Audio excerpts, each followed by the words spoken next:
Terrence Cole, Drug Enforcement Agency. Chairman Moran, Ranking Member Van Hollen, and members of the subcommittee, thank you for the opportunity to appear before you today. It's an honor to be here during National Police Week when we recognize the men and women of law enforcement who have given their lives in the line of duty. I appreciate your continued support of the Drug Enforcement Administration and nearly 9,000 professionals who carry out the mission across the United States and around the world. As a law enforcement veteran of more than 30 years, I come before you with a straightforward message. The threat we face today is unlike anything we've seen before. The DEA's mission has never been more urgent. Fentanyl continues to kill Americans at alarming rates. It's not just another drug threat, it's a weapon of mass destruction. Measured in American lives lost every day, it's produced and distributed by transnational criminal organizations that have industrialized death for profit. The Sinaloa and Jalisco New Generation cartels, now designated foreign terrorist organizations, are driving this crisis. They operate as a global enterprise. They use sophisticated supply chains, financial networks, and technology to move poison into our communities. They are well-funded, highly adaptive, and relentless. We have to be just as relentless in our response, and DEA is leading the fight.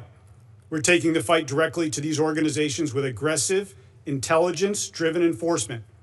Our focus is clear: target leadership, break their command and control, disrupt supply chains, hold accountable those who profit from the addiction and death, including the global networks that supply precursor chemicals to make fentanyl production possible. And we are delivering results. In one recent coordinated surge, DEA and our partners made more than 600 arrests. We seized hundreds of kilograms of fentanyl, multi-ton quantities of cocaine and meth, hundreds of firearms, and more than $11 million in U.S. currency. Across our fentanyl operations, we've made thousands of arrests tied to trafficking networks, seized millions of fentanyl pills, removed hundreds of kilograms of fentanyl powder from circulation. Those numbers translate directly into lives saved. We're also seeing an impact at our community level. In one city alone, targeted operations with our partners led to the reduction in violent crime of more than 1/3, and a significant amount of drugs and firearms taken off the streets. Drug trafficking drives violence.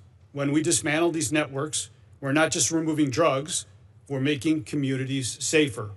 We're also focused on the financial side of this fight. We're going after the money, including the use of cryptocurrency and other tools that these organizations rely on to move and hide profits. Our reach is both global and local. DEA operates in 82 offices across 62 countries and maintains a presence of 26 field divisions with more than 200 offices here at home. This allows us to attack the problem from source to the street. We do this work with discipline and accountability. DEA's workforce is a driven agency. We have nearly 9,000 employees on board against an authorized level of nearly 9,700 employees. That includes just over 4,000 special agents on board compared to nearly 4,800 authorized. We prioritize putting people where they have the greatest impact, on the front lines. We're also careful stewards of the taxpayers' resources. More than 80% of our budget supports mandatory costs like salaries. Only a small portion is available for operational work. That means every operational dollar has to count, and it does. We prioritize keeping agents in the field, focus our resources on action that dismantles organizations and removes drugs from our community. We measure success by impact. Networks disrupted, communities protected, lives saved. The president's budget reflects confidence in that approach. It supports DEA's mission, our results, and our stewardship of resources entrusted to us. At the same time, the threat continues to evolve. These organizations move fast. They exploit global supply chains, digital platforms, and financial systems. To keep the pace, DEA has to strengthen its capacity in intelligence, data, and technology. This means giving our agents and analysts the tools to connect information, identify networks, and act quickly. It means improving how we share intelligence with federal, state, local, tribal, and international partners. And it means making sure our workforce has what it needs to do the job. This is about enabling investigators to get out from behind the desk and onto the streets where they have the greatest impact. Our mission is simple: protect Americans and save American lives. We do this by enforcing the law, dismantling organizations driving this crisis, and working with our partners across the country and around the world.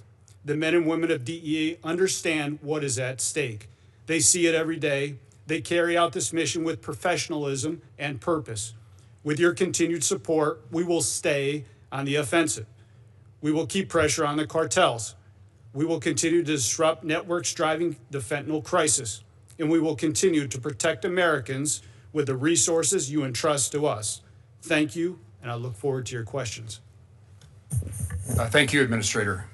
Now, Director Seralta of the United States Marshals Service. Director.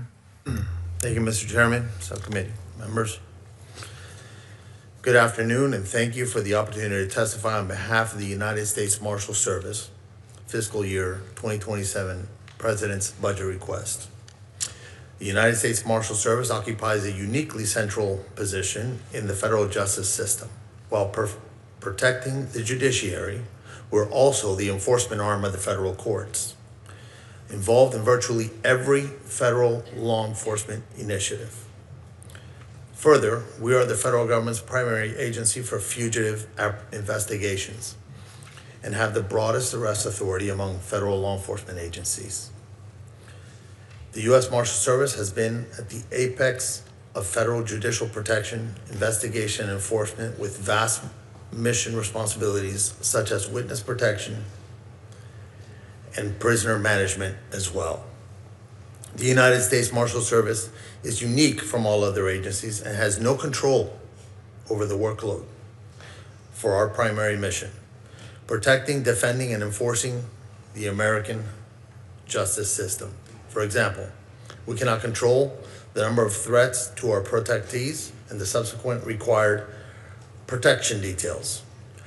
Prisoners that enter our custody cannot be controlled. How many federal witnesses we protect, or how many judicial proceedings are held each year.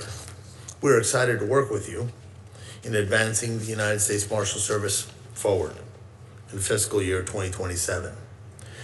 This will require increases in personal equipment for critical safety needs. Our total budget request for nearly $5.2 billion includes, God bless you, $2.2 billion for salaries and expenses, $15 million for construction, and $3 billion for federal prisoner detention. Our workforce is one of the smallest in the federal law enforcement, at about 3,800 deputy U.S. Marshals. However, in fiscal year 2025, we arrested over 73,000 fugitives, conducted over 308,000 prisoner movements, housed over 55,000 prisoners, managed 37,000 assets worth $10.4 billion, provided security details for 18 protectees, in addition to securing the residences of the U.S. Supreme Court justices.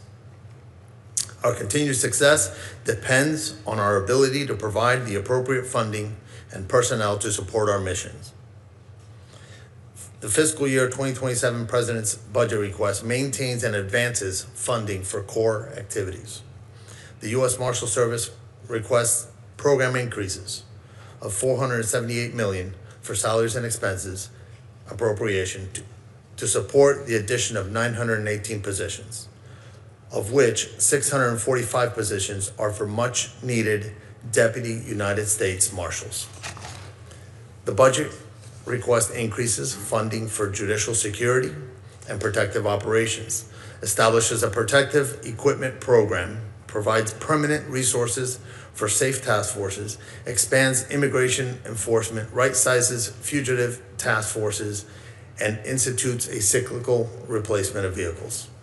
One highlight of the U.S. Marshals Service budget request is one that is always at the forefront of my heart and this committee's concern, and that's the safety and security of our law enforcement officers. This morning, at the Marshals Service headquarters, we honored our fallen as part of our National Police Week ceremonies, recognizing officers who have lost their lives in the line of duty. We read the names of more than 300 of them. It is imperative that we provide the best equipment and training to aid in protecting our deputies while accomplishing our operational missions safely and successfully. I would like to discuss a matter of utmost importance: courthouse security and our construction appropriation. Unfortunately, the backlog of renovation projects to fix critical facility and security deficiency currently exceeds $484 million. Additional funding is necessary to maintain the infrastructure for the safety of the judicial officials, courtroom participants, the public, and our personnel. Lastly, the Marshals Service is required to house all detainees remanded to the custody of the Attorney General and must ensure sufficient resources are available for their housing and care. We have had some funding challenges in the last few years and appreciate the President's budget request of $3 billion. In closing, our continued success depends on our ability to provide the appropriate funding and personnel to support these vital functions. And so on behalf of the brave men and women of the United States Marshals Service, I thank you. Thank you. And now Robert Cicada, the Director of the Alcohol, Tobacco, Firearms, and I appreciate your attendance. Thank you. Good afternoon, sir. Good afternoon, Chairman Moran, Ranking Member Van Hollen, and members of the subcommittee. Thank you for the opportunity to discuss the President's fiscal year 2027 budget request for the Bureau of Alcohol, Tobacco, Firearms, and Explosives. I am truly honored to be here. ATF is the only federal law enforcement agency whose primary mission is combating violent crime.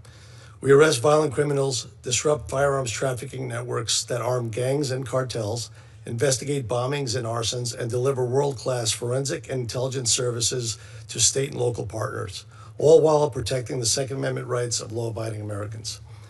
We are a small federal agency with roughly 4,600 employees, but we are mighty.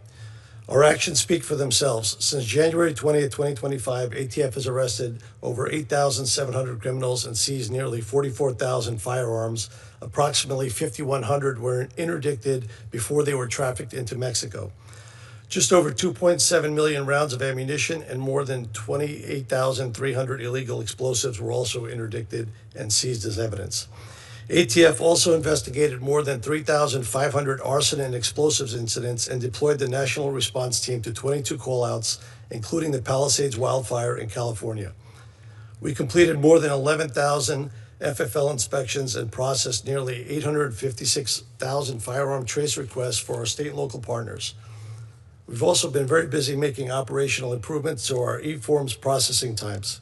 Between January 1, 2026 and April 14, 2026, ATF received more than 1 million e-form applications and finalized nearly 924,000 of those applications. Today, we are on track to hit a new record. By the end of May, we will have processed as many e-form 1 and 4 applications in 2026 as we did in the entirety of 2023. We have done all of this while cutting e-forms 1 processing times from 47 days to 42 days, and cutting e-form 4 processing times from 230 days in 2023 to just 12 days today. The funds Congress has appropriated to date have allowed ATF to make a tangible difference in communities throughout the country every single day. ATF provides critical services to state and local law enforcement at no cost, including firearms tracing, ballistic intelligence, and forensic laboratory examinations involving firearms, arson, and explosives. These capabilities are central to identifying shooters, disrupting trafficking networks, and solving violent crime. ATF is grateful for this funding and has achieved a tremendous result, but without adequate investments by Congress, these results are not further sustainable.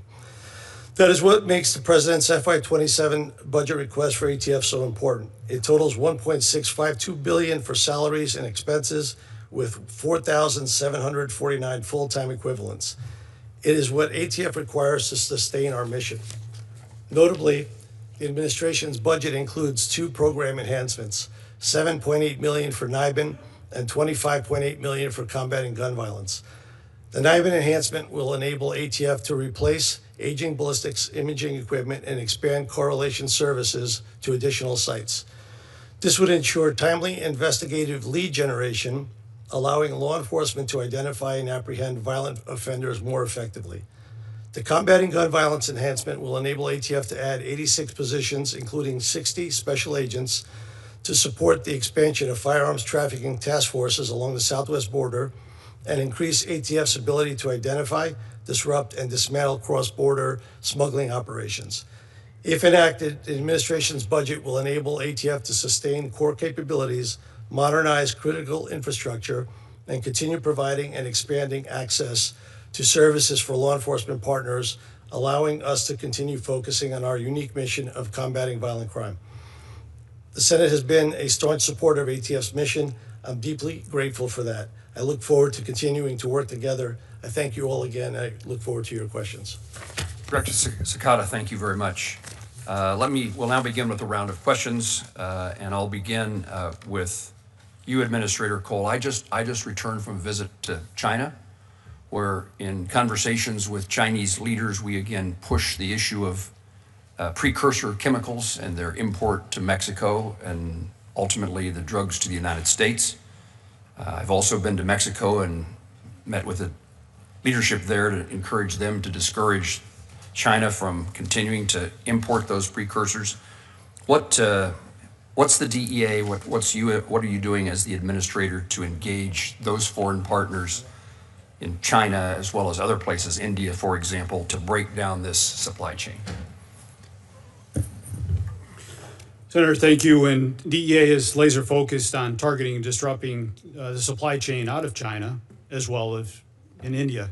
We've held 2 bilaterals this year with Chinese officials, one at DEA headquarters and the other one at our Rocky Mountain Field Division. We continue to work on the ground in Beijing, China with NCB, the National Control Board in China, as well as MPS, the Ministry of Public Safety. We continue to stay engaged. We continue to target the Chinese organizations that are sending this precursor chemicals into Mexico for the manufacturing of fentanyl to come across our border. We will continue to stay on our front foot. We will continue to target. We will continue to work with U.S. Ambassador David Perdue on the ground in China, who's been a tremendous advocate on the ground, not only for all federal law enforcement, but for protecting American citizens in our country from this danger of the precursor chemicals that continue to flow into Mexico and into Colombia. Administrator, how do you evaluate the interest, the willingness of the Chinese officials and other foreign countries, their leadership in actually assisting in keeping the precursors out? And at the ground level, we're working extremely well. I think there are still barriers that are in place. I know the president's visit this week will be fruitful as we continue to stay on the offense when it comes to protecting Americans to this precursor chemicals that continue to flow into Mexico and China. The Mexican authorities have stepped up their game with bilateral cooperation. I think everybody at this table has seen an increase in the cooperation with Mexico, but we need more. We can only determine the effect when we start to see the decrease in Americans that are dying at the hands of this poison that is coming out of Mexico, but is being fueled by China and India. Thank you for your efforts, and I look forward to results. Director Serralta, you are the second U.S. Marshal I ever met in a visit to Florida when you were in the District of Florida, and I appreciate the hospitality you extended to me, 3 years ago or so, as I tried to learn about the Marshals Service in this capacity I hold on this committee. You mentioned infrastructure at courthouses. I've taken an interest over the years in the Commerce, Justice, Science Subcommittee working to provide additional resources for judiciary security. And that has included security operations, courthouse security, protective details, and threat response capabilities. We've also worked to provide legislation so that information can be removed from websites regarding members of the judiciary and their families. You mentioned another aspect of this in your testimony, and that's about infrastructure.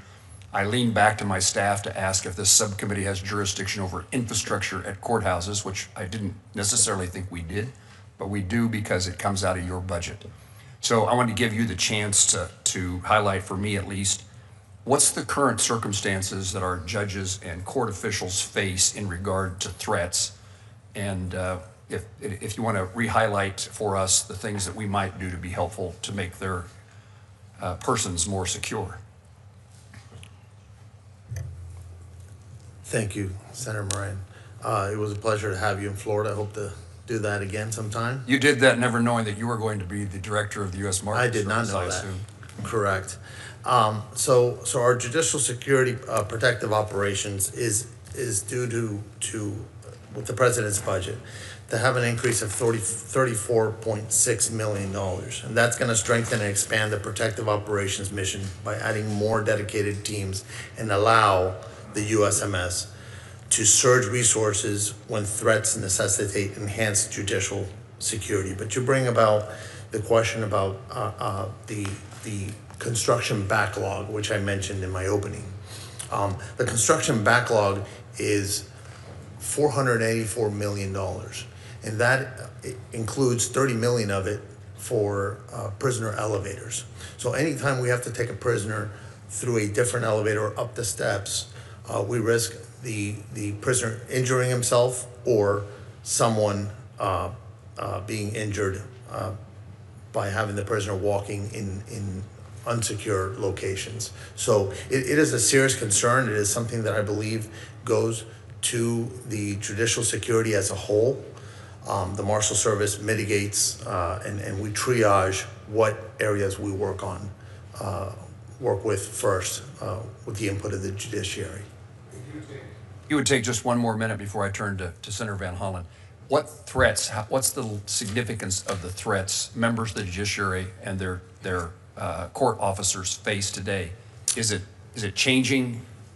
So for the last several years, there's been an increase in threats.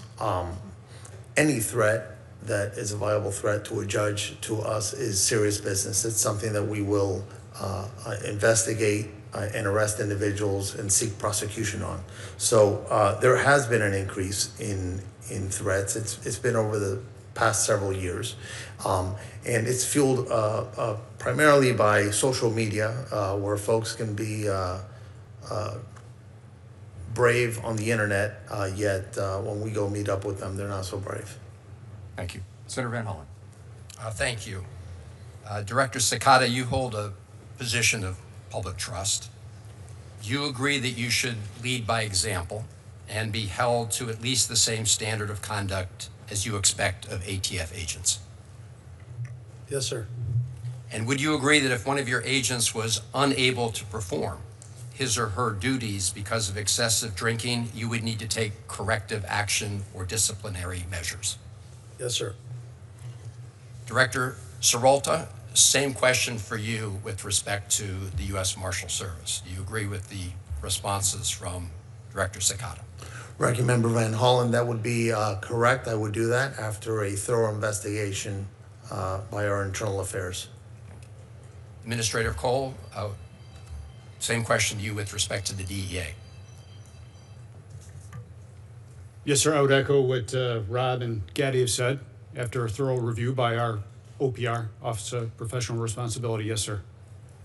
Director Patel, do you agree with these three gentlemen as Yes, the head sir. of the FBI? So you agree, Director Patel, that if one of your agents was unable to perform his or her duties because of excessive drinking, you would need to take corrective or disciplinary action. You agree with that statement? We would implement the inspection review process, just like these other agencies have their own internal investigations, and complete that review. As I said in my opening remarks, I really don't care about your personal life so long as you are able to perform your public and official responsibilities, which are awesome responsibilities. Multiple reports, including reporting by The Atlantic, have alleged episodes of excessive drinking, unexplained absences, and behavior that concern current and former FBI and DOJ officials.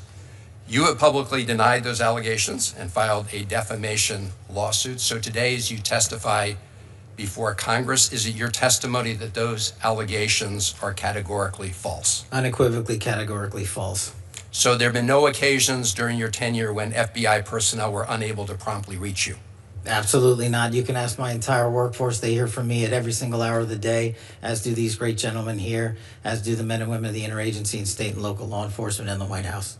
And so there have been no occasions when your security detail had difficulty waking or locating you, is that right? Nope, it's a total farce. I don't even know where you get this stuff, but it doesn't make it credible because you say so. I'm not saying it, Director Patel.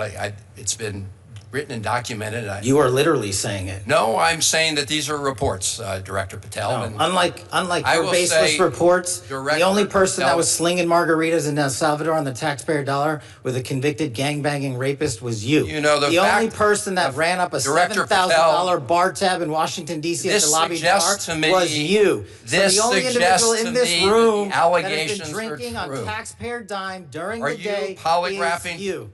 Director Patel, come on.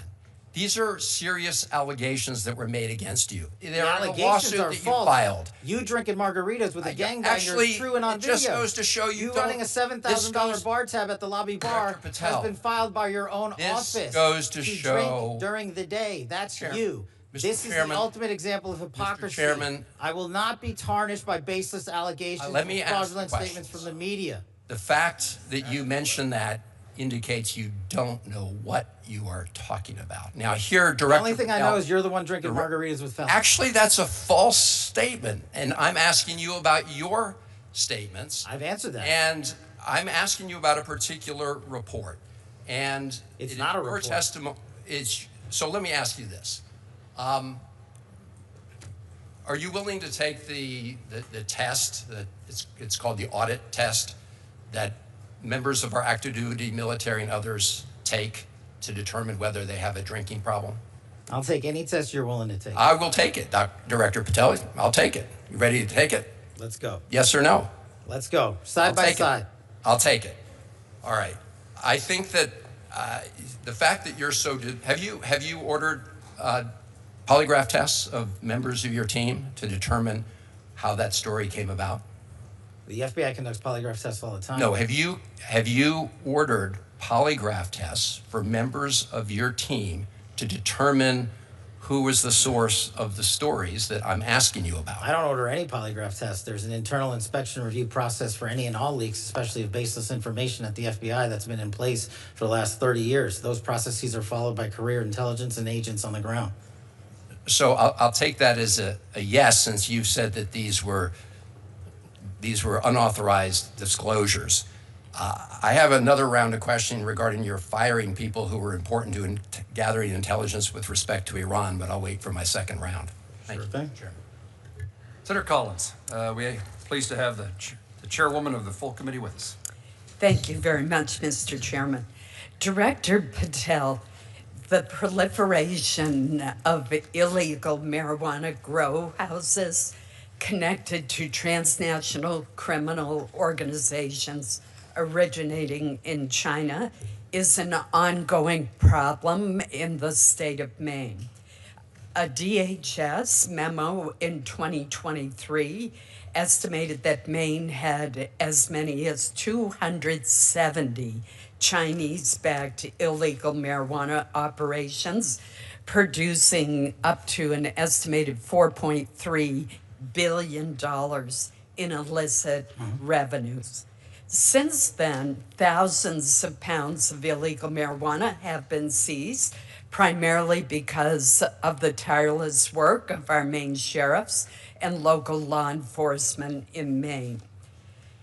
One other side effect of these illegal grow operations is they usually destroy the houses in which they're located, which exacerbates the housing shortage in my state. Last year, you testified that the FBI would be sending more resources to the field, specifically to Maine, to combat these dangerous operations. I speak with Maine sheriffs frequently about this problem, and they have reported some improvement in federal interest and participation. For example, Federal support has been critical to track money laundering, which is often linked to these operations, and in providing interpreter services to question individuals who are arrested, who often appear to have been trafficked and forced to work and live at these sites under hazardous conditions and don't speak English.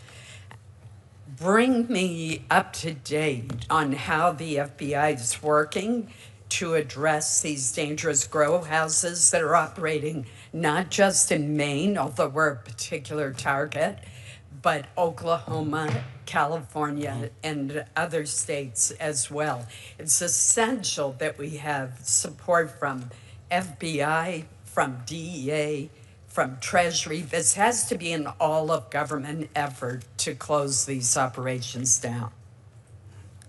Senator, I couldn't agree with you more. And what we did since you and I we've spoken in between you last year in this hearing, but the HSTFs that we stood up, the Homeland Security Task Forces that we stood up in 59 locations across the country, co-led by DHS and FBI, have specifically targeted the marijuana grow house operations, especially tied to the Chinese. There's two problems there.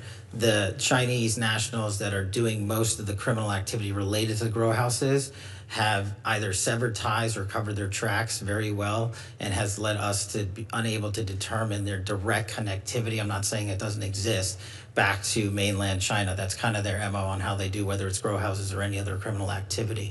So what we're doing with the HSTFs is reverse engineering those programs, taking down the grow houses, whether they're in Maine or Oklahoma, and tracing their banking records and their financial statements to see what we can do with the sanctions program overseas and shut down the financiers of these operations. Do we know where the money is going to? Some law enforcement officers in Maine believe it's tied to the fentanyl trade. Yes, ma'am. I believe, as these gentlemen will tell you, the money always goes back into the drug trafficking trade, into the drug traffickers' pockets. And so we're not seeing, I'm not saying it doesn't happen, what we're not seeing yet is the money directly being shipped back over to mainland China and the CCP from these grow house operations. I would encourage you to even increase your efforts even more, because this remains a huge problem in Maine, despite the valiant efforts of our sheriffs and local law enforcement. Administrator Cole, could you provide an update on DEA's efforts in this area? Yes, ma'am. Yes, Senator. And we continue to target those specific marijuana traffickers in Maine. As of recently, we had executed 44 search warrants in reference to Chinese underground marijuana houses, seized about 32,000 marijuana plants, over 500 pounds of marijuana. And as we continue to trace the Chinese underground banking system, where the funds are being fueled, as the Director Patel had said, they're often using crypto as the instantaneous transfer of wealth.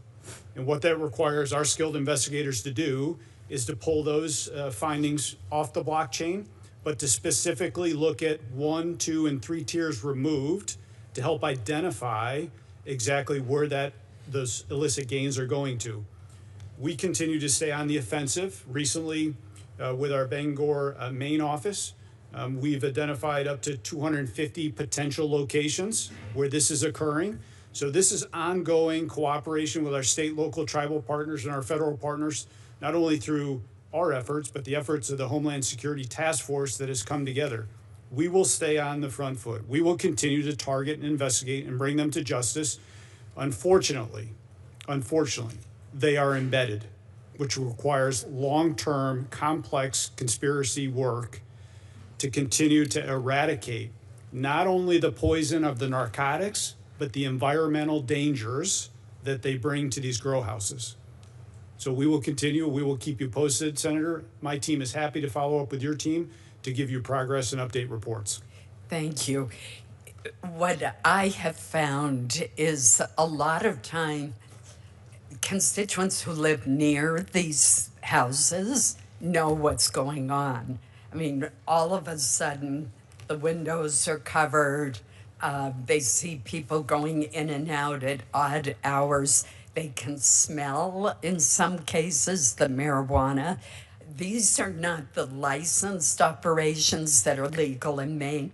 These individuals are not following any of the rules, and they are operating illegally and causing tremendous harm.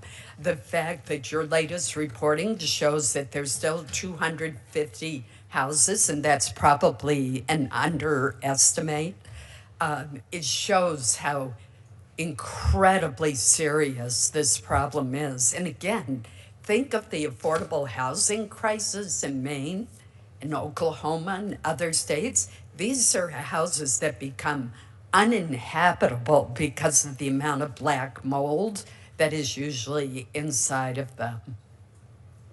So I hope you will continue the task force effort, because this really requires an all-of-government approach. Thank you. Thank you, Mr. Chairman. Thank you, Senator Collins. Senator Shaheen. Thank you, Mr. Chairman, and thank you to each of our witnesses for being here today. Director Cole, I'd like to begin with you. And I'm very pleased that the New England Drug Lab, which is located in Londonderry, New Hampshire, has now opened, not officially, but soon. And it's soon going to start processing samples. But I am concerned about the staff capacity for that lab. And I understand it's going to take about 50 full-time personnel once it's fully staffed. And it's the 8th regional DEA lab. So can you tell me how many positions the DEA needs to fully staff all of its labs, and whether you have requested money in the budget to do that? Senator, thank you for your support of the DEA lab and the funding to go along with it. We are happy to report on time and within budget. Right. Two things you often don't hear in government, but on time and within budget. We are looking forward to being the subject matter experts in building that capacity there. Chemists, fully on board. We are ready to go.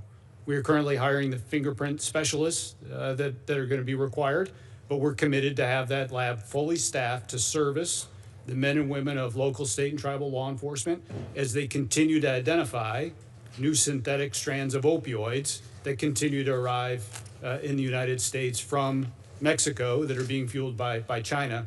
It's important to realize that as we continue to identify these strands and push out these PSAs, we have a recent PSA, public service announcement, that went out last week regarding 3 more strands of synthetic opioids. This Yes, lab is... we're seeing that in New Hampshire, and we're very concerned about it. But so you're comfortable that the money that you've requested in the budget would fully staff not just our lab in New England, but all of the other 7 labs? Yeah, so the great thing about DEA with the chemists, they are the highly fully staffed core series at DEA at almost 97%. We have a class in session right now of 17 more chemists coming on board. So I'm very confident that we are going to be staffing levels at 98, 99% Right. within the next few months. Yes, ma'am. Well, thank you. That's very good news for us, and the New Hampshire delegation is interested in being helpful in any way we can. Director Seralto, I know that you said that at the Marshals Service you can't really control much of the work that you have to do, that you have to handle whatever comes your way, but you can control what you request in your budget. And I noticed that your budget request increased funding of more than $152 million for immigration-related activities, but only, I think you said, $34 million to increase judicial security. And I am concerned that given the increase in criminal activity against our federal judges, that, as you point out, the threats to them are problematic. So can you talk about why the dramatic increase in immigration funding, but only, about a quarter of that to handle judicial security, when that's a major aspect of the work that you all do? Thank you, Senator Shaheen. I appreciate that question. So our immigration ask for $152 million expands the USMS's participation in the Homeland Security Task Forces, whose mission is to disrupt transnational criminal organizations. It also provides funding to support the USMS's increased workload in our traditional missions. So the efforts of our immigration work as a nation are going to add to the cost of the Marshals Service's processes. I understand, but we've just passed billions of dollars for immigration activities and no additional funding in the Republican-passed reconciliation bills to address judicial security. And given, as you point out, the threats to judges across this country, don't you think it might be better to rely on the billions that are in those bills to address immigration and refocus those dollars for the Marshals Service on judicial security and courthouse security? Well, Senator, I can tell you the Marshals Service could use the money for the security situations with our backlog in construction. That is a big number. That's $484 million.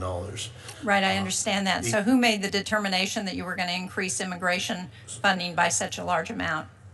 Well, in staffing the HSTFs, the president has given us money to be able to staff those HSTFs. So it is so that we don't take away from judicial security. That's why the number's higher. Our judicial security protective operations has gotten a $34 million, or the budget proposed a $34 million addition. No, I understand, but the $152 million I understood was also an addition. My time is out. Thank you, Mr. Chairman. Thank you, Senator. Senator Graham. Thank you. Mr. Cole, what would you say to anybody who wanted to abolish the DEA?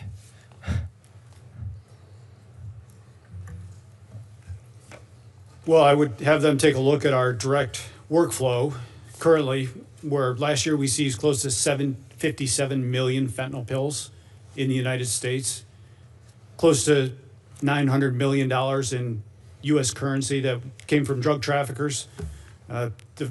The foreign footprint that we currently have, you would have cartel members celebrating all over the world, designated terrorists celebrating all over the world that the DEA was gone. That's a good answer. So terrorists and drug cartels would be celebrating.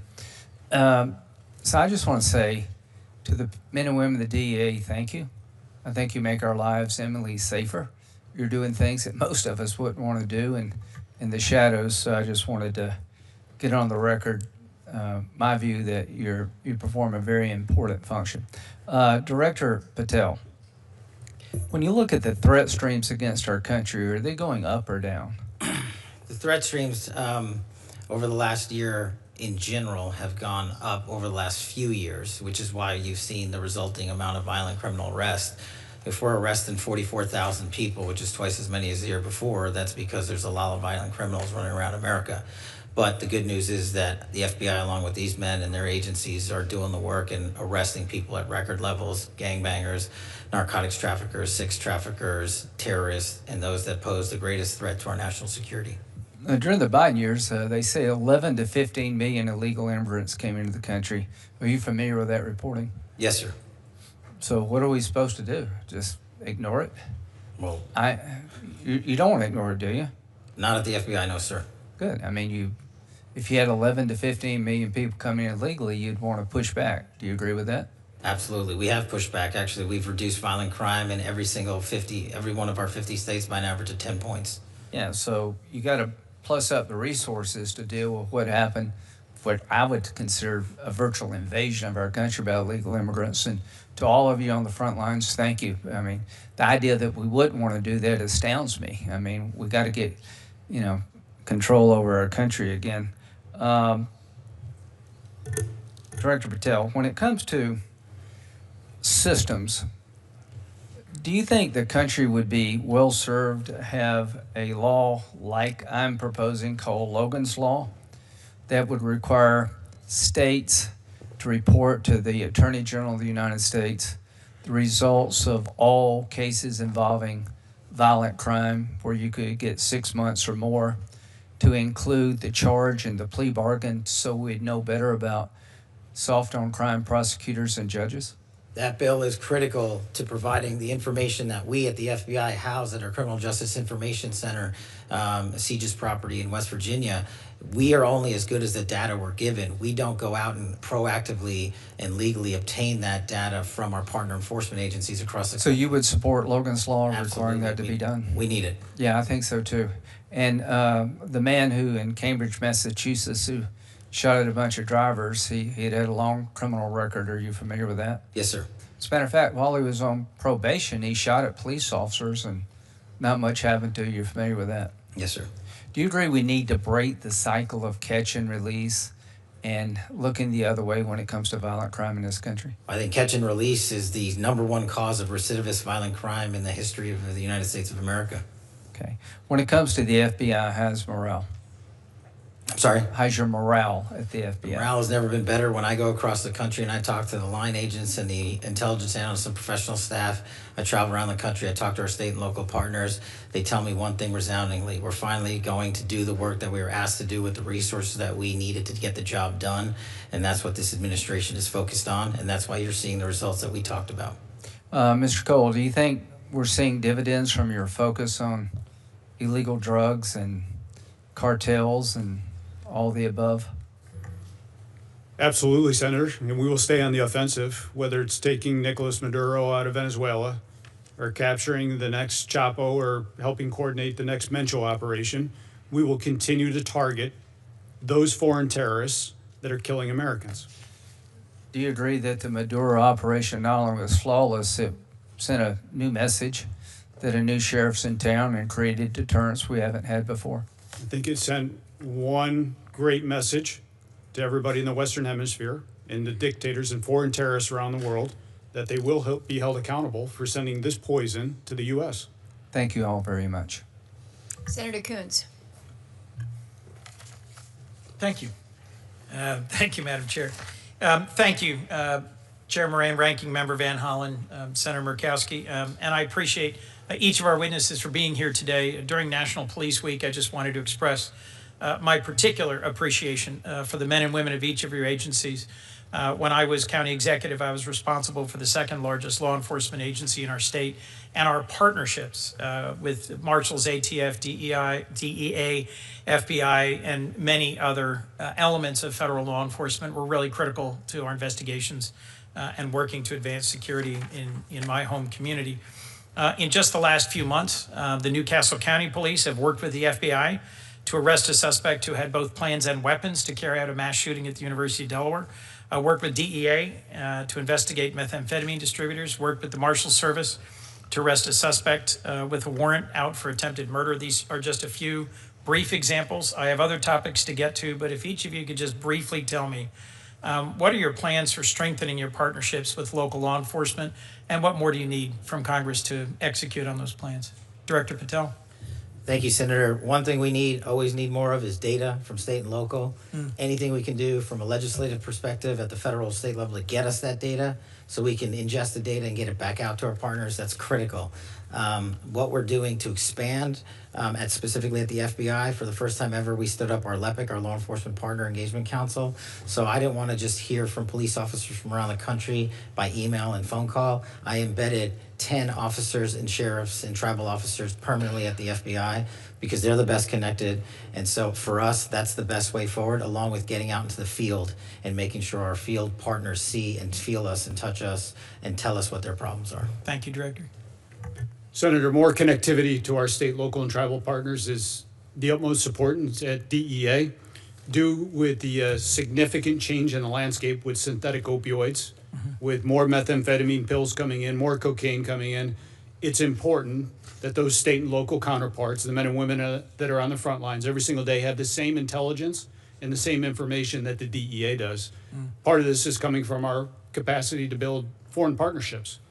The amount of foreign partnerships and people we have downrange in Mexico and Colombia, that intel is critical to the beat officer that's working in rural areas.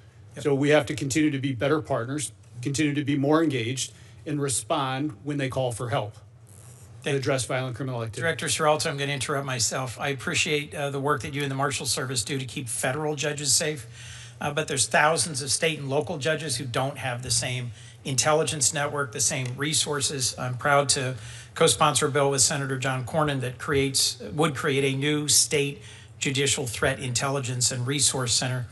It would provide security assessments for local courts and help local law enforcement make assessments about how to keep judges' homes safe and how to keep court personnel safe. It's passed the Senate unanimously. Do you have any opinion about whether or not the House should take it up and whether or not partnering with state and local court systems would help advance judicial security in this country? Senator, thank you. Thank you for your work on that. My opinion will be is that any judge that we can keep safe, whether they be in state or the federal bench, we should keep safe. To that end, I'll tell you, judges make decisions that are life-changing, sometimes to themselves. So 50% of the time, someone is upset with the judge's decision, right? Yep. Whether they win or lose. And that's something that we need to keep in mind. The justices, judges, the judiciary are the pillars of our country. I look forward to working with you on protecting and promoting judicial security. Director Patel, reauthorization of Section 702 is something I've previously grappled with, but we've not heard at all from officials from the FBI or the other intelligence agencies testifying about the proposed 18-month clean extension. Were you invited by Chairman Grassley to testify before our committee about Section 702? What I recall, Senator, is that we in the FBI team have been providing briefings pursuant to the chairman's request. So we've done at least a dozen in the Senate and at least half a dozen or more in the House, including myself and Director Ratcliffe personally. Okay, I have not participated in or benefited from any of those briefings, and doing oversight on the reforms that were put in place and how closely they're being followed is critical to my concluding whether or not I'll vote for an extension. Director, I have to ask you one last question. You attended the Olympics in Milan. How much did your trip cost, and to what extent did that help you carry out your mission as director of the FBI? I greatly appreciate the question, Senator. As you know, the FBI and DHS are responsible for the security of the Olympics, the World Cup, the F1, the Super Bowl, and everything else. We had 250,000 Americans travel to Milan. We're proud that we stood up our jock there and had 0 major security incidents involving American citizens. And what we did was we purposely planned that trip around the Olympics because, as I mentioned in my opening, the top cyber criminal from the CCP was housed in Italian custody. While there, we were able to work an agreement, an arrangement to have that individual expelled from Italy instead of going back to China, like has so often happened in places like Serbia. Mm-hmm. And so we accomplished that mission, and we kept it quiet, and that individual was returned to America 2 weeks ago. I was concerned that just before we went to war with Iran, a whole group of FBI agents were terminated, about 10, who were reportedly analysts with expertise in handling Iranian counterterrorism, fluent in Farsi, long experienced. I know there's ongoing litigation, but have you replaced them? Was there a reason for their dismissal? Do we have the capabilities we need to protect the United States while there's an ongoing war in Iran?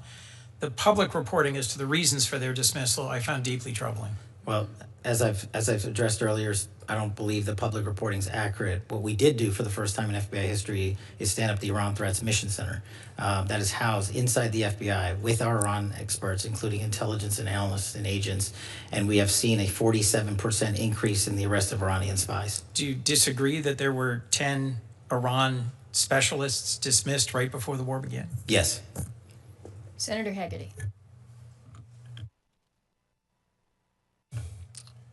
Thank you, and I want to thank all of you here today to testify, and particularly I want to thank your staffs for what they do for our nation, and more importantly, I want to thank you from the people of Tennessee, specifically what you've done for the people of Memphis. Just very, very much appreciate your efforts.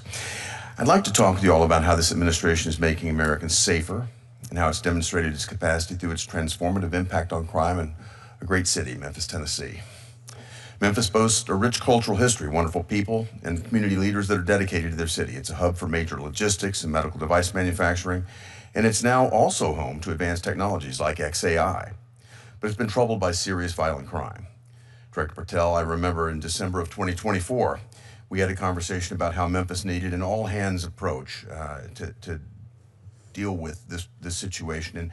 And I asked you at that point, when you were contemplating coming in to run the FBI, if we could get help from the world's most sophisticated law enforcement agency to revitalize the city of Memphis. And you were overwhelmingly supportive of that, and I can't tell you how much I appreciate it. In fact, I was so honored to host you in the spring of 2025 in Tennessee as we let unfold the plan that would actually help rescue Memphis. And it later became the Memphis Safe Task Force, but it started out under the radar with the efforts that you put in place. And I thought I would just get you to expand for the benefit of this committee, the efforts of the task force, how it was ultimately supported and how it laid the blueprint for, again, becoming the Memphis Safe Task Force that we've seen today. Well, you're absolutely right, Senator. It was an interagency lift by the task force that's led by these gentlemen here on this committee, working relentlessly to safeguard not just Memphis, but places like Washington. But I thank you for highlighting the FBI's work. Before the task force was stood up, the FBI launched Operation Viper and Operation Summer Heat. And what we did is launch and deploy and surge assets across the state of Tennessee, but specifically in Memphis, to cripple the localized street gangs, the firearms capabilities, and drug trades that were just everywhere. And for those that don't know, I know you know it, Memphis had the highest per capita homicide rate in the country. And now we've reduced that by, I think, 54%. Yeah. So what we did was we set the ground. We set this phase 01 operations with the FBI on the ground.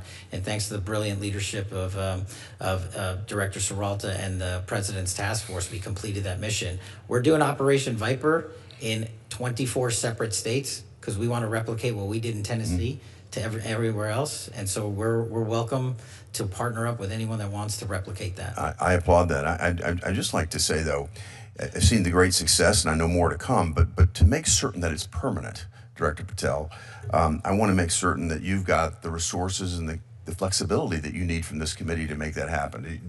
Anything that you'd like to advise us that you'd like to see to achieve that objective? Well, thanks to you and the leadership in Tennessee, we just opened up our new office in Memphis to permanently assure the citizens of Tennessee that we're not going anywhere. And the budget request enhancements that we've put in place will allow us to hire the agents that we need to fill those billets across the country.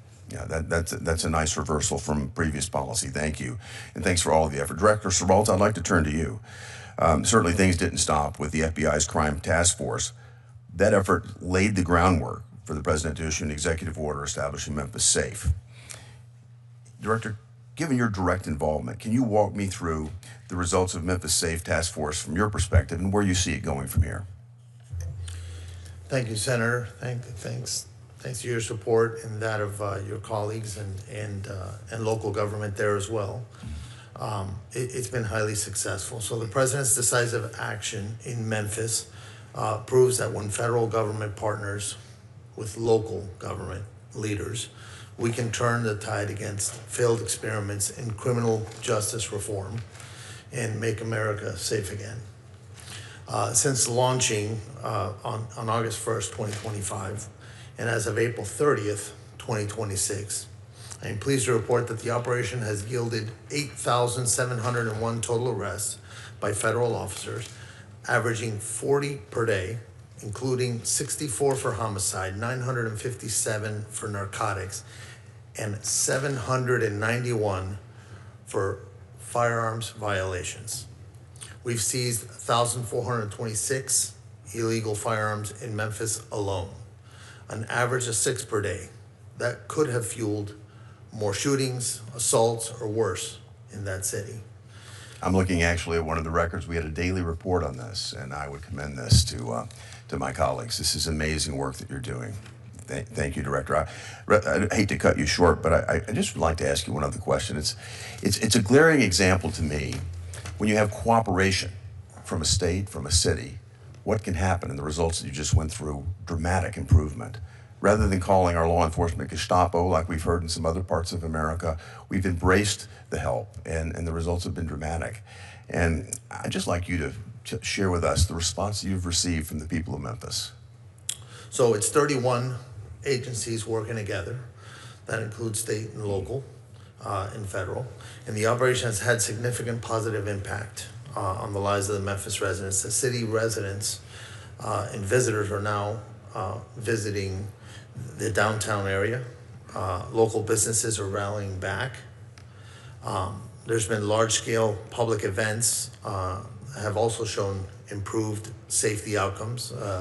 That was demonstrated in December with the St. Jude Marathon, which hosted about 22,000 runners, and not a single burglary was reported that day.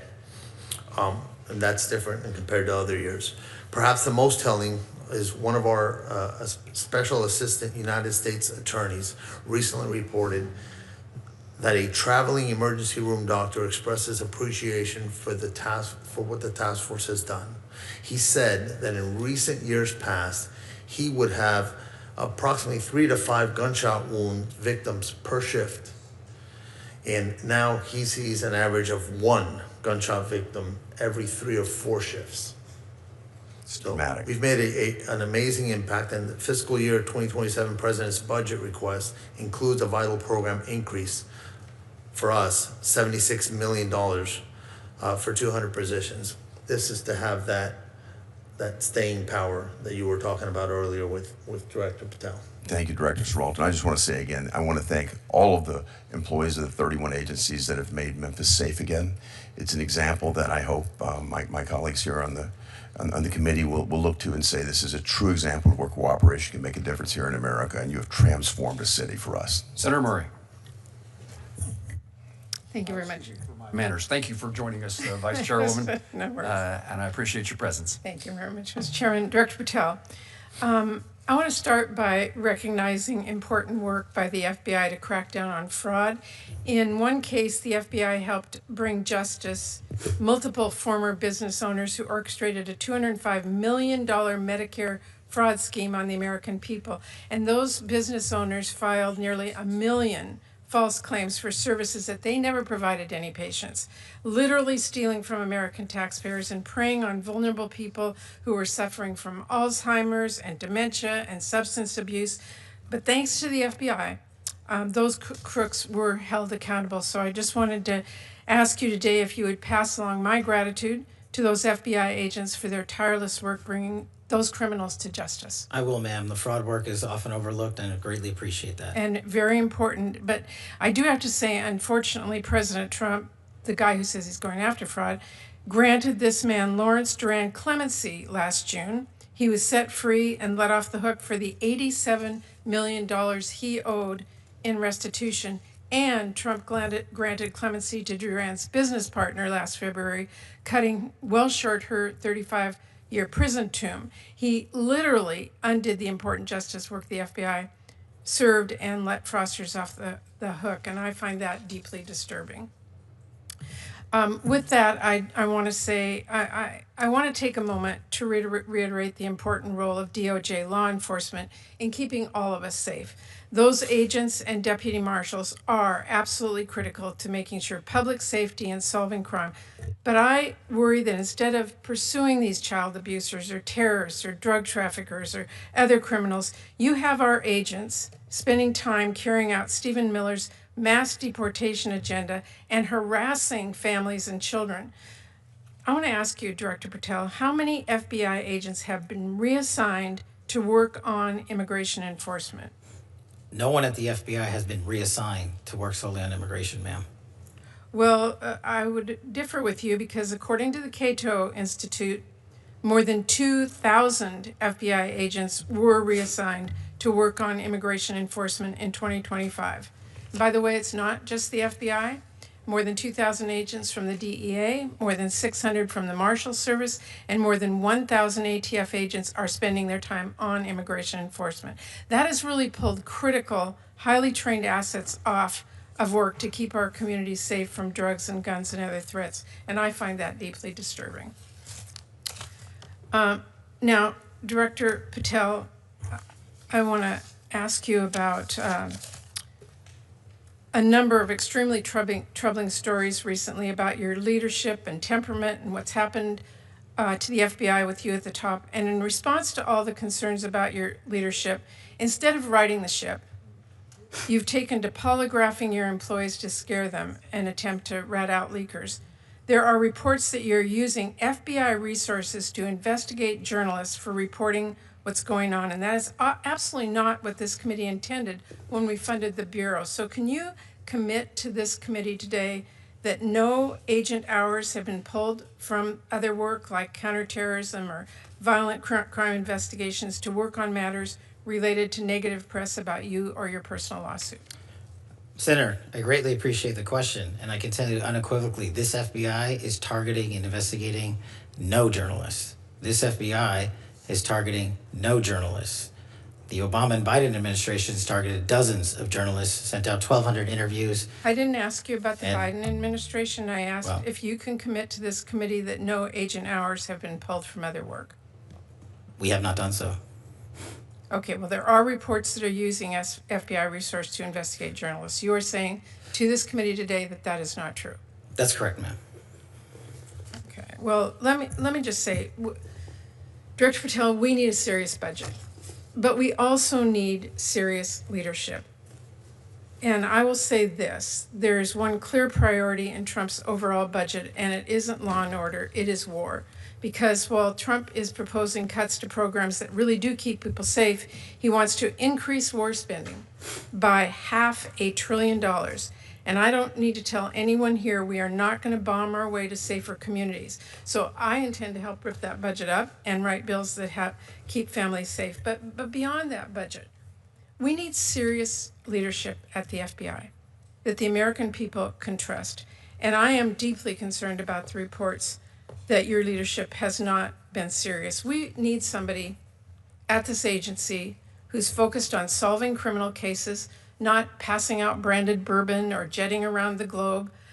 Your job is to be reachable. And I know Senator Van Hollen asked you about this, but I gotta say, if you wanna pass out liquor or pop bottles in a locker room, stick to podcasting, leave law and order to people who really do care about justice and appearances. That is really critical. And it's what I am really deeply concerned about, and so are many people. Thank you, Mr. Chairman. Can I respond? This is what real leadership looks like at the FBI. Every one of you was given it. This is what's happened under my tenure at the FBI and the Trump administration. 20-point drop in the homicide rate, 45,000 violent offenders arrested last year, twice as many as 2024, 2,450 criminal gangs disrupted, that's a 322% increase from 2024, 6,900 child victims have been located since I've been in the seat, that's a 144% increase, 2,900 child predators and human traffickers arrested, that's a 70% increase, and we've arrested 8 of the top 10 most wanted fugitives in the world in 14 months, that's twice as many in the 4 years combined.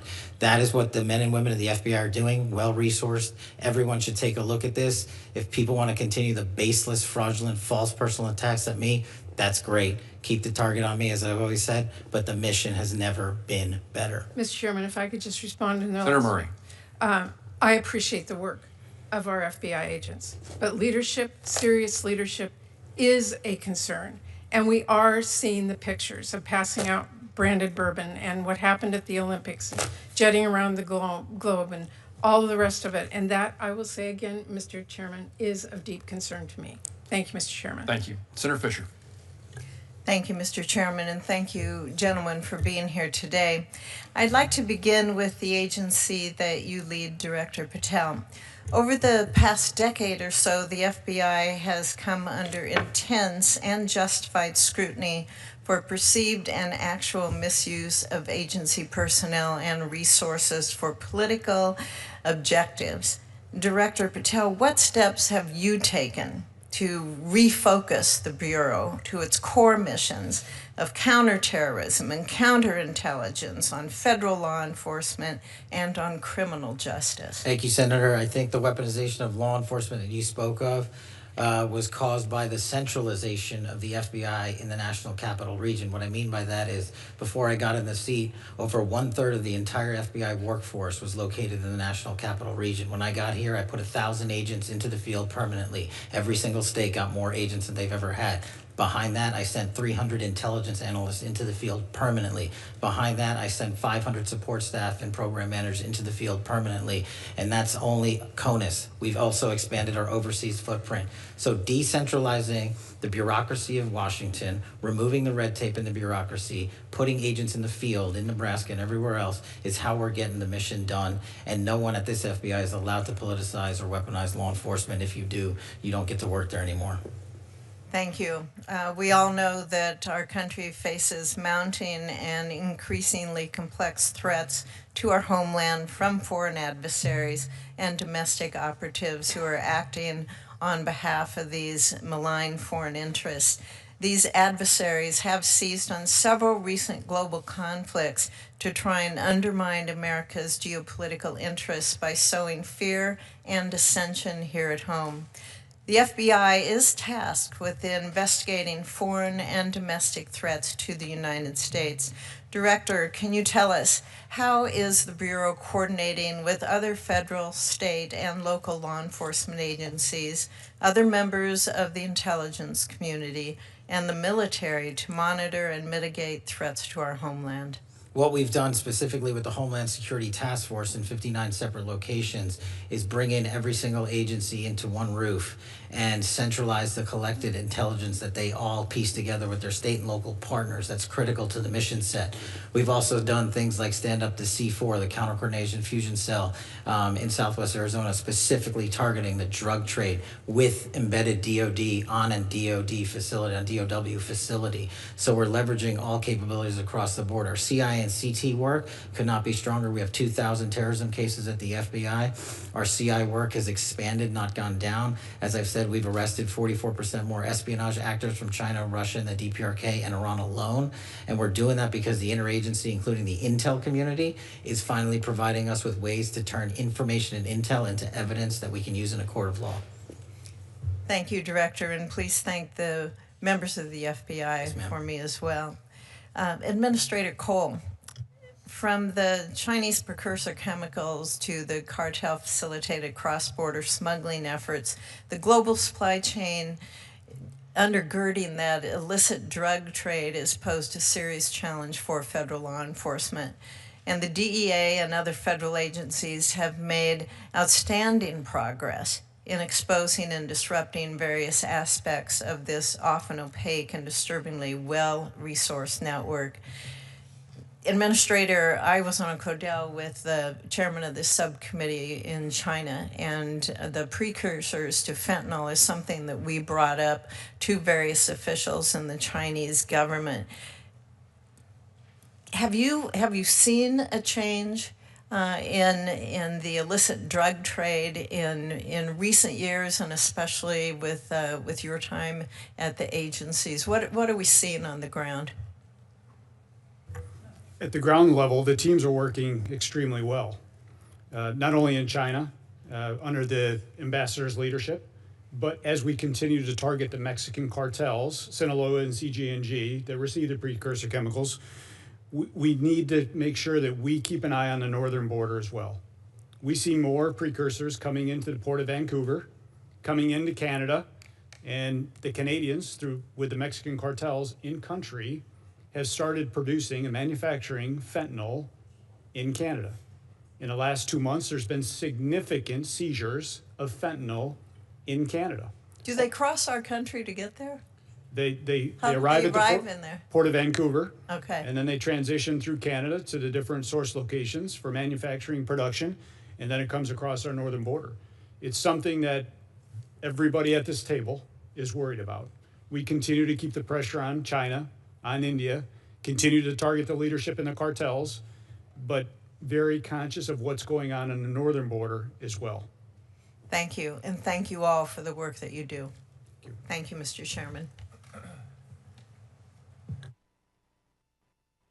Senator Reed. Thank you very much, Mr. Chairman. Director Sakata, you've been neglected. I can't let that go. First of all, let me thank you for your, I calculate, 20 years of service in the ATF. And prior to that, as a police officer in New York and Plainville, Florida? In Plantation, Florida. Plantation, close enough. Yeah. But I want to focus on those devices which transform a semi-automatic rifle into an automatic rifle. For many years, the federal government took a position that force reset triggers were in fact illegal. And yet there was a case in which in 2025, the DOJ reversed itself, and they essentially, by their reversal, allowed these force reset triggers to become legal. And all you have to do is buy one, find one, go to YouTube, look at the YouTube. Takes about 2 minutes to put it in the weapon, and now you're firing at about 30 rounds in 4 seconds, which my experience, and I did professionally carry an M16, is that's an automatic weapon. What are we going to do to prevent these type of devices from getting out and raising the threat to the public? Good afternoon, Senator. Thank you for your question. I think just to stay focused on the topic of machine gun conversion devices, they come in all shapes and forms. Some referred to as switches, as they are sometimes put into semi-automatic pistols to convert from semi-automatic to full automatic, drop-in auto sears for rifles. And ATF has been dealing with an issue related to this for many, many years. The technology has made this proliferate much easier because many of these are either 3D printed now or manufactured in China and shipped to the United States by the container load in some cases. As it relates to the force reset trigger, I'd like to answer that question. That particular type of device was litigated and settled with the Department of Justice not too long ago. I won't be able to comment too much on that specific settlement with the Department of Justice, but it relates to the force reset trigger itself. There are many other types of devices that convert firearms to shoot from semi-automatic to full auto. What we are doing with our partners, state and local partners, our federal partners, and our agents, the devices that have already been determined to be drop-in auto sears, other conversion devices, they remain the same. This settlement relates specifically to the force reset trigger made by Rare Breed. And I think there's a misconception that this applies to all types of trigger packs that are out there that increase the rate of fire that do not operate in the same way that the force reset trigger made by Rare Breed does. So it's a very technical, nuanced matter. And our folks at ATF are asking our partners to initiate with us so we can actually examine these devices to see if they are under that settlement or if they actually fall into the other category. The Washington Post reported that the ATF's chief counsel, Rob Leader, objected to the settlement and reportedly thought that, quote, the devices are dangerous and the classification as machine guns should stand. Did you or your predecessor object to the finding? And is Mr. Leader's objection sound? He's an expert in the law of machine guns. Yeah, I think, sir, that this is a matter that Mr. Leiter found to be a very technically nuanced issue in the way that trigger operates. It's a little bit challenging to explain here in this room, but I think if we were able to demonstrate the way they operate, as compared to a switch like a drop-in auto sear, there's a clear difference, and I think that's where we found room for the settlement that Mr. Leader participated in. I would suggest that you're looking at the wrong criteria, in my view, based on, again, carrying an M16. It's the rate of fire. It's not the construction of the sear or it's a trigger effect. And when you have a rate of fire of 30 rounds in 4 seconds, that's an automatic weapon.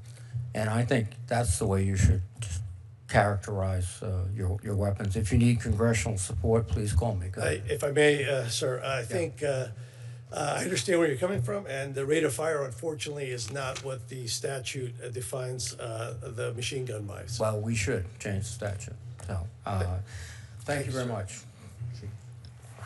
Senator Britt. Mr. Chairman, thank you so much. I want to thank all of our witnesses for being here today. Director Patel, I'd like to start with you.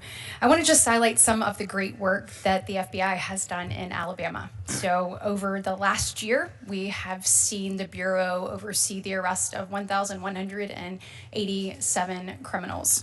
We have seen you seize 31 kilograms of cocaine and over 3 grams of fentanyl. If you look over just the last 4 months alone, you have arrested 152 criminals, 15 of which have crimes related to human trafficking or crimes against children. And that includes a 2-week operation, Operation Southern Star in Montgomery, Alabama, which was an interagency operation where I believe you had 63 arrests, 52 guns, recovered, and 40 drug seizures. As a resident of Montgomery and as someone who is raising her children there, I want to say thank you. On behalf of me, on behalf of all the moms and dads that are raising their family there, and on behalf of our community, we say thank you. And I know that this is not just Alabama where you're doing this across the country. It is why the FBI has overseen the largest dip in recorded murders in history. I just want to say thank you. And I think it is also why you have asked for a significant increase when it comes to actually returning to your mission of putting criminals behind bars.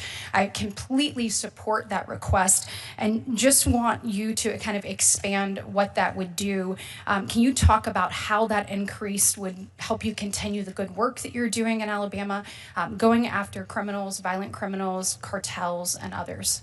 And of course, across the country as well. Thank you, Senator. I will pass on your kind words to the workforce for sure. They're greatly appreciated. We're doing 2 things, as I discussed earlier. Decentralizing Washington, D.C. and putting human capital in the field. And in order to keep backfilling that human capital, we need more. So we need to take on the outdated onboarding pipeline program at Quantico. We've seen the BFTC, our Quantico graduation classes, increase since I've been in the spot, because it used to take over 14 months to get in, and we've shrunk that by over 4 months. We haven't lowered the standards. We just eliminated the wait time after a paperwork application was put in. But what we also need to do is work with our state and local folks in the field and provide them with the advanced training capabilities they need, specifically, for instance, the drone program capability. We launched the first ever of its kind for state and locals ever in the history of the U.S., a counter-UAS program down at the Redstone Arsenal in Huntsville, Alabama. We've graduated 65 state cops from that program. The wait list is long. Every single agency across the country wants their police officers there because they want them there for the World Cup, they want them there for sporting events, they want them there for counter-narcotics. So the enhancements we've requested specifically relate to Redstone Arsenal, our advanced training capabilities, including our cyber center, our TDAC school, and we're the only ones in the world that have a ballistic research facility that's housed at Redstone Arsenal. That's how we train the next generation of law enforcement officials, and we need more seats, more humans in the seats that we have. Wonderful. Well, I hope that we will continue to support that. I know the work that you're doing there is cutting edge, and it is also preparing us for what's to come. So thank you, and thank the men and women who work alongside you for making all of this happen. Director Cicada, I know that we discussed at your confirmation hearing the great work the ATF is doing to combat the flow of illicit Chinese vapes into our nation. And I also know Directors Serralta, that the Marshals Service was involved in some of the recent seizures that we saw as well. These unsafe products target kids in many instances, and I think we have got to put a stop to this. Can you discuss how you think that your budget request for these agencies is going to allow you to enhance your efforts in these space and get these off of our streets? Good afternoon, Senator. Thank you for your question. As you mentioned, Director Serralta, myself, Director Cole, Administrator Cole, and our partners at the FDA are working hand in hand to identify these wholesalers and retailers that are dealing in these illicit vapes. We are, I can speak for ATF, we are very short-staffed as far as our agents go, and our agents are primarily focused on the violent crime efforts that we're making around the country. Although we are greatly appreciative of the President's proposed budget for 2027. That budget maintains current services. It doesn't allow for expansion into other areas. So we would love to have more agents to focus on this effort in particular, but it's very challenging for us to do so with the budget that we have. Absolutely, and I am out of time. I just want to associate myself with the chairman's comments with regards to the Marshals Services and the protection that we provide our judges, from our justices to our circuit court to our DJs. We need to make sure that you have the resources you need to keep them safe. Thank you. Thank you, Senator. Senator Britt, thank you. Senator Peters? Thank you, Mr. Chairman, and to our witnesses here today, thank you. Thank you to each of you for the work that you do every day, especially during National Police Week as we all gather here. So again, thank you.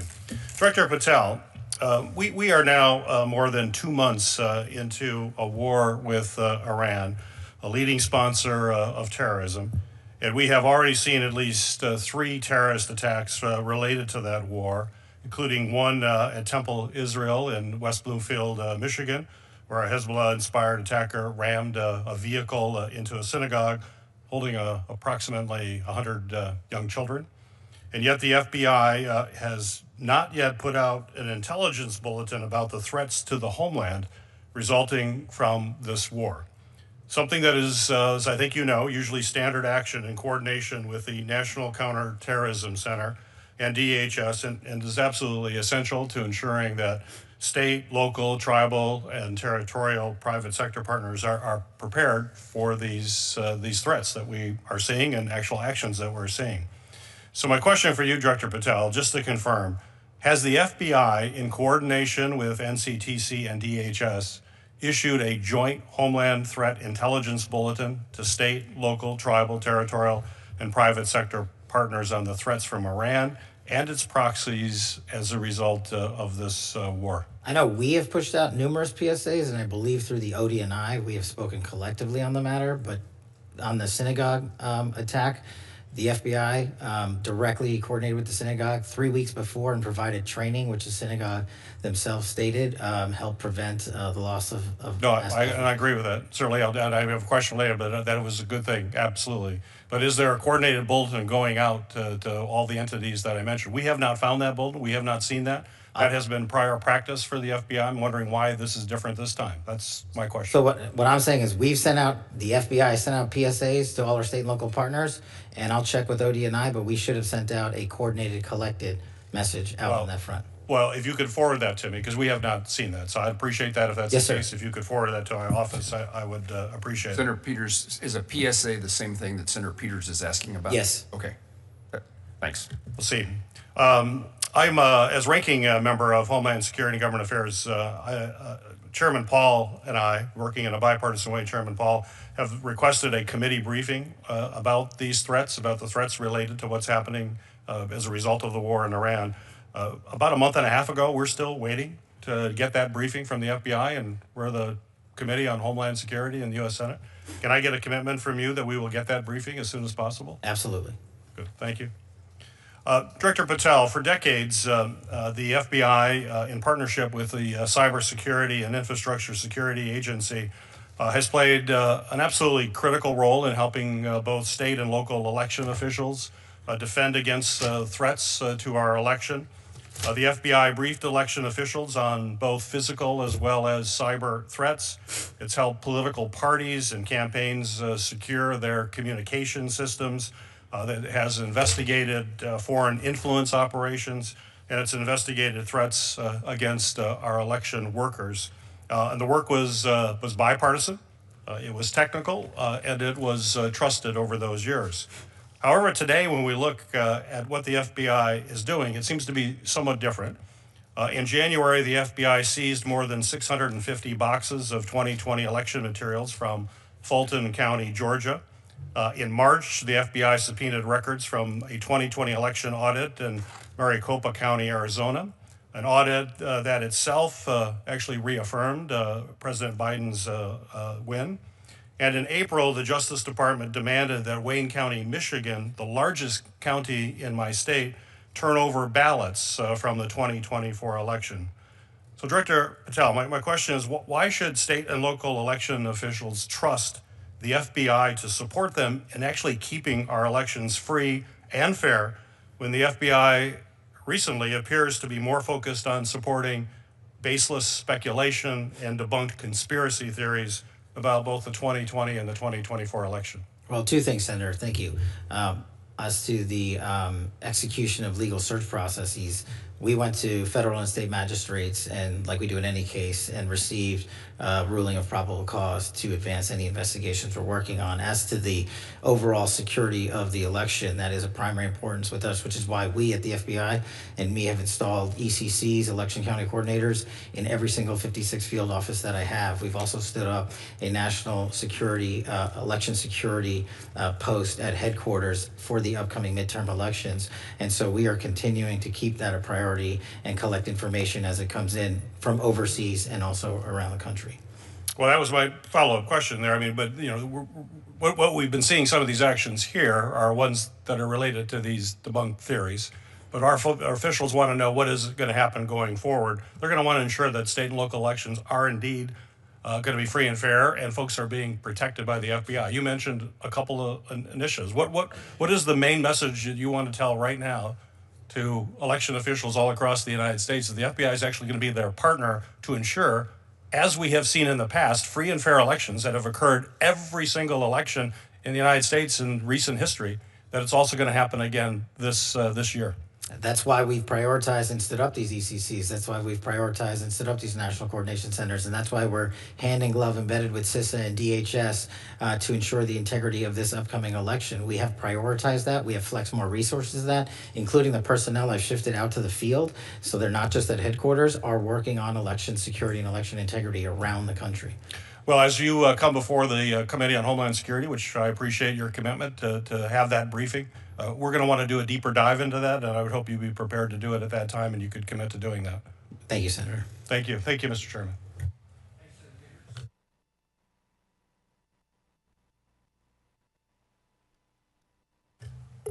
Thank you, Mr. Chairman. Thank you, directors, all of you, for your good work. I'm sure you have figured out by now that you're not going to be able to make some people in Washington D.C. happy. I regret that. One of my colleagues talked, Director Patel, about you traveling too much. Is it important that you go out there and travel and talk to our line agents and try to maintain morale? That's one of the most important parts of the job. And if I can, when it comes to travel, I've actually traveled 1/3 less for personal holidays than my prior two predecessors combined, and I've taken half as many days off as my prior predecessors combined. Have you ever seen United States senators travel, including overseas? Frequently. You've seen that? Yeah. Yes, sir. I want to ask you and Director Cole.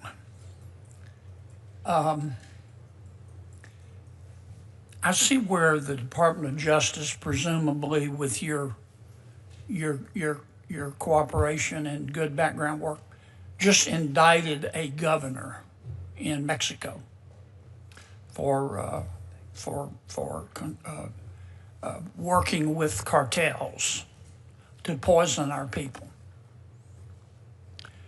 which everybody's entitled to a defense and they're innocent until proven guilty.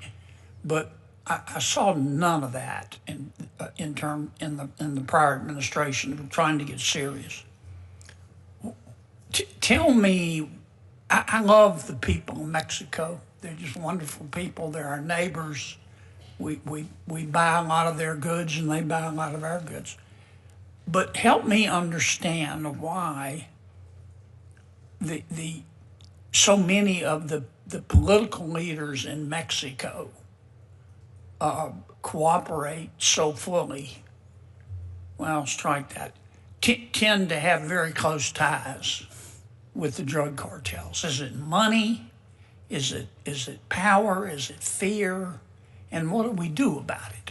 I'll address it generally. The case is specifically the DEA's, Senator, but generally speaking, we've been able to retrieve 98 defendants from Mexico in the last year, which is, I think, triple the year before. So they're cooperating in ways that they haven't done before in the past. But I do see your point, and I agree that largely it's fear, Senator. These cartels have so much power, and you've seen them go down there and kidnap people, behead people, burn people. And I think it's a combination of the fear and a little bit of the corruption because of the influence they have with the amount of money they make from the narco trafficking trade, which is why we're prioritizing bringing it down. Mr. Director. Senator, it's good to see you again. And, Good to see you, and I sir. testified during my confirmation hearing Yes, sir. regarding the arrest of Garcia Luna, who was Yes, sir. who was in charge of the federal police in Mexico. Mm-hmm. And after a career special agent, I had the opportunity to work in Colombia, Afghanistan, and end my career in Mexico. There's no doubt that the narco traffickers and high-ranking government officials in Mexico have been in bed for years. Mm-hmm. But for all of a sudden, we're paying attention to it. Mm-hmm. We have a president who fully supports America first, Americans first. They are just as much responsible for the death and destruction of record amounts of Americans by cooperating, by conspiring, by helping, producing this poison to come across the border and come into our country. And Senator, I can assure you, this is just the start of about what's to come in Mexico. Good. I think it's important, and I don't want to paint with too broad of a brush, but I think it's important that we keep the pressure on. And I appreciate the good work that both of your agencies have done and that the president has done.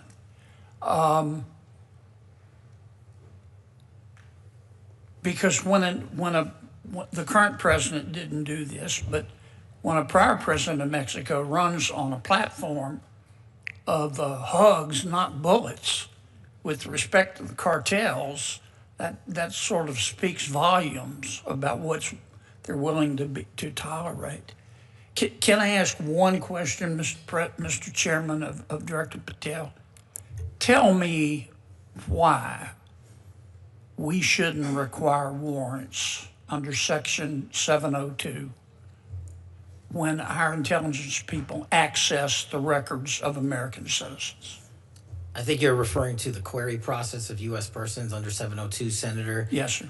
Because under Section 702 as it stands, the collection from 702 is already lawfully collected under federal statute of overseas individuals targeted by the intelligence communities. And just to clarify, 702 is run separately by the FBI, the NSA, the CIA. They have their own separate Right. 702 programs. So for us, in order to have the ability to defend the homeland appropriately, all we are doing when we run a query is we're asking that this selector popped, and we have no other information.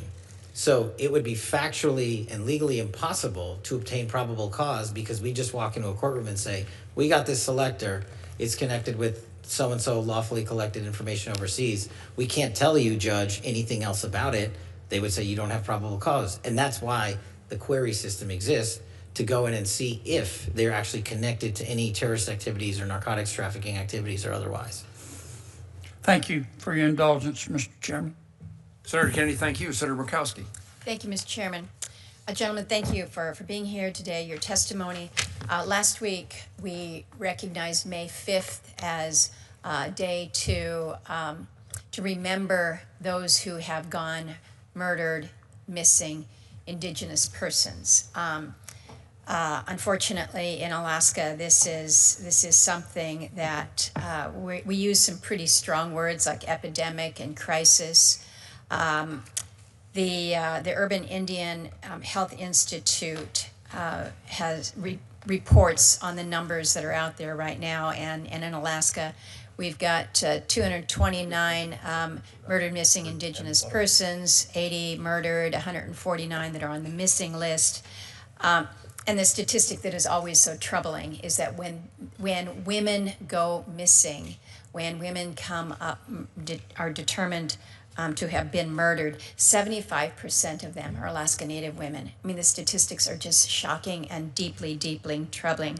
Alaska is the 4th highest state when it comes to murdered, missing indigenous women in the country. Obviously, we have a large indigenous population, but it is something where when you listen to the statements from so many Native women, that they feel unsafe in their home communities. They feel unsafe in their villages, and they feel probably most unsafe in the biggest village, which is Anchorage.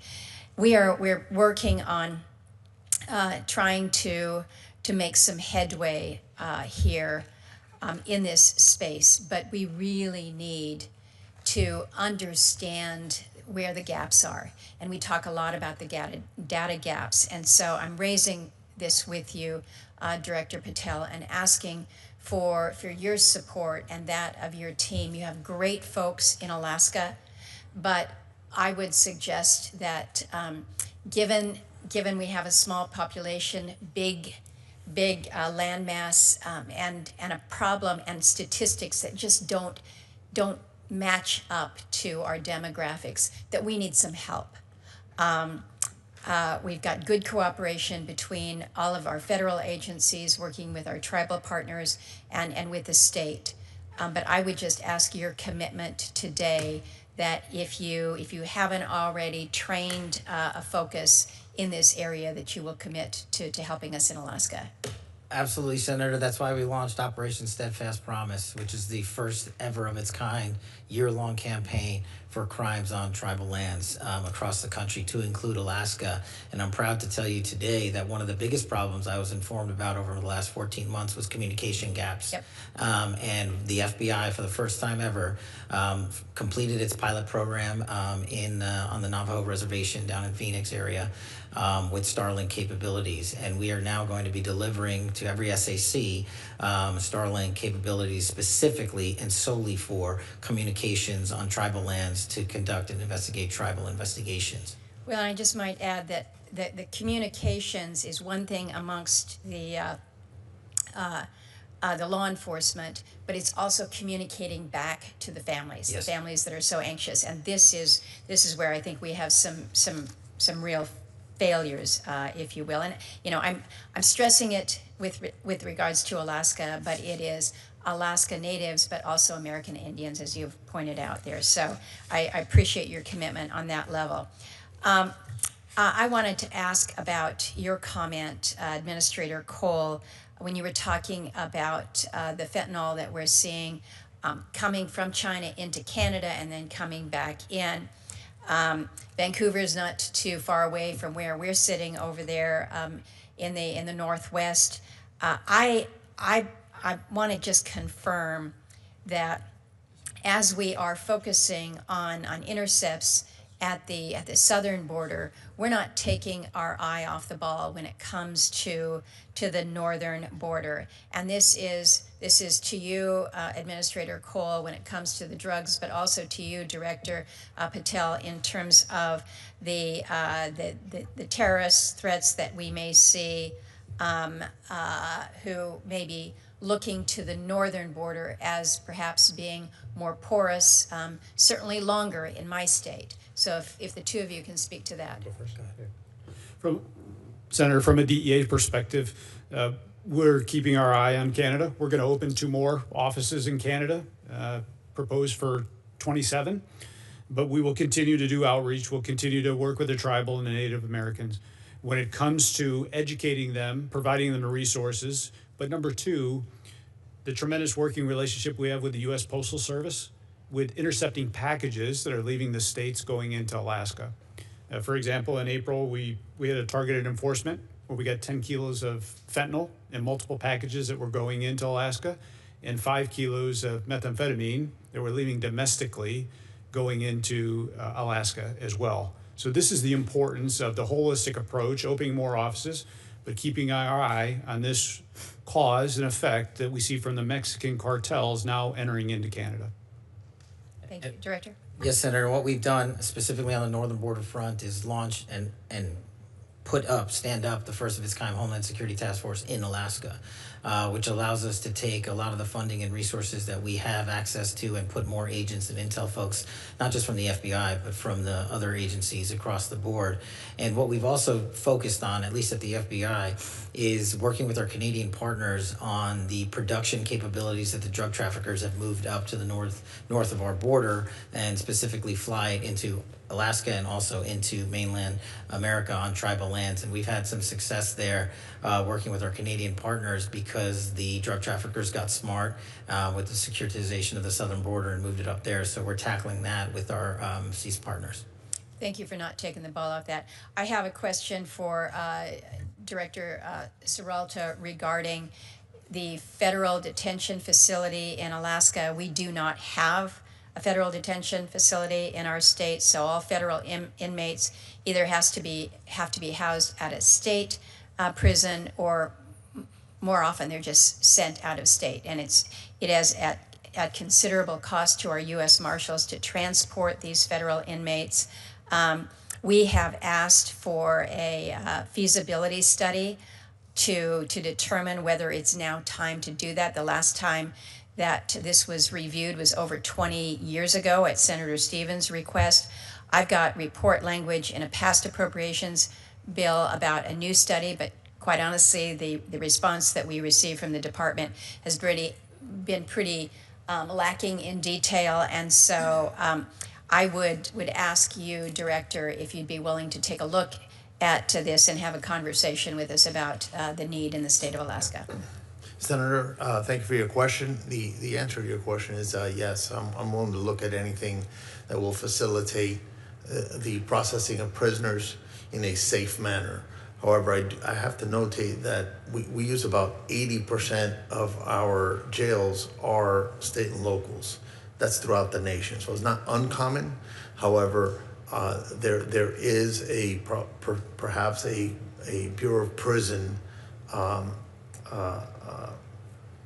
prison project that may work well in Alaska, but I would have to see what. I'd look forward to a conversation with you about it. We unfortunately don't have anything that comes cheap when it comes to taking care of our federal inmates, whether it's on the state side or shipping them out. And so it is a cost matter, but it also is a great burden on our U.S. Marshals. It and sure I is. appreciate the good Thank work you. that you do. Thank you, Mr. Chairman. Thank you. Thank you, Senator Murkowski. Senator Van Hollen and I are going to just have a couple of wrap-up questions, and then we'll conclude the hearing, and I'll turn to Senator Van Hollen. Thank you, Mr. Chairman. So, Director Patel, I've been listening carefully to your responses to some of my colleagues, and I want to start with a question that Senator Coons asked you that relates to this article where the headline is Kash Patel's latest firings ousted agents with expertise in Iran. The article says that these individuals were fired for their role in the classified documents investigations of Donald Trump. First of all, is that true? The article, just like all the other articles you cited, is false, and there's ongoing litigation, so I can't address it. Okay. You did answer Senator Coons, and I understood your answer to be that the people that were fired, that none of them were part of the group that had Iran expertise. Is that your answer? No, he asked if they were Iran experts. I said they were not. When the group fired, did it include people who were Iran experts? No. Did it include people who were involved in counter-espionage activities with respect to Iran? I don't have the list in front of me. So you don't know whether or not you fired people with counter-espionage experience with respect to Iran. You don't know the answer to that question. I terminated anyone and everyone that weaponized law enforcement. I see. So it was related, obviously, to the classified documents case. So that's not what I said. Well, Director Patel, I understood you to say in response to Senator Murray that you've not redirected FBI resources toward the immigration enforcement effort. That's not what I said. Okay. Have you redirected resources away from your core FBI responsibilities toward the mass deportation effort? No one at the FBI has been permanently reassigned on the immigration front, and when we pull the numbers, the FBI's Overall operational field expenditures surged periodically for immigration enforcement activities, including the arrest of 2,000 people with direct ties to foreign terrorist organizations, was 2.4%. So, okay, so the key word there, I guess, was permanently. You have not permanently reassigned. Is that what you reassigned temporarily? Surges, yes, sir. Okay. Have you had a chance to listen to or read about Brian Driscoll's statements about what you said to him and the reasons for his firing? No, I have not, sir. So let me just say this, Mr. Director.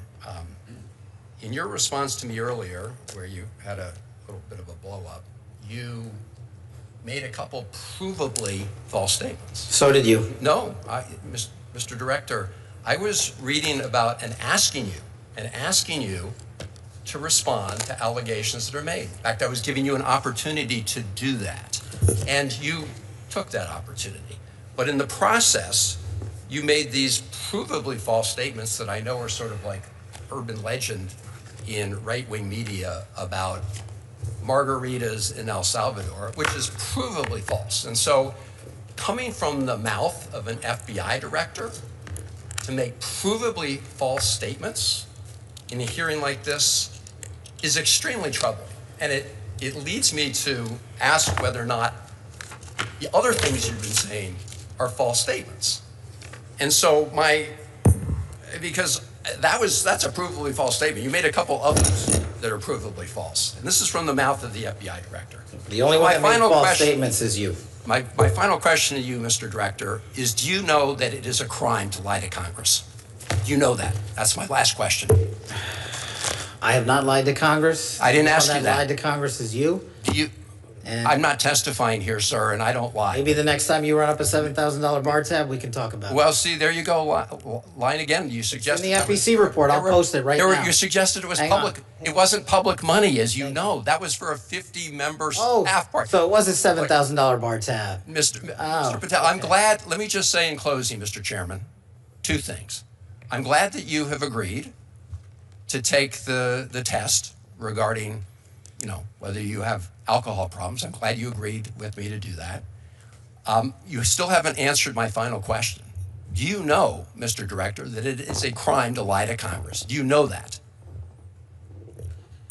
I do not lie to Congress. I didn't ask you that. And you're insinuating that I am because I asked you whether you know. You want to correct your time in this session where you got steamrolled by the facts so you can have a Twitter narrative so you can go raise more money and spend more money on $7,000 bar tabs. Just let the record show, I'm not going to give it to you. The director of the FBI apparently does not want to answer the question about whether or not it's a crime to lie to Congress, and I find that extremely troubling. I find it troubling that you lie to the American people every day.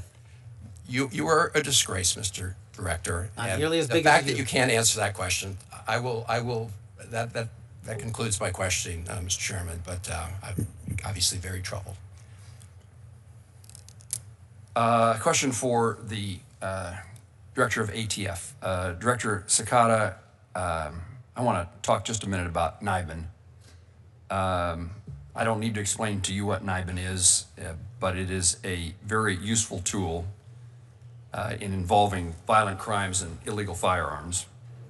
While I strongly support the Second Amendment and the right of law-abiding citizens to own guns and carry guns, I also believe that the responsibility we have with law enforcement is to make certain you have the tools to target violent criminals who use firearms to terrorize communities.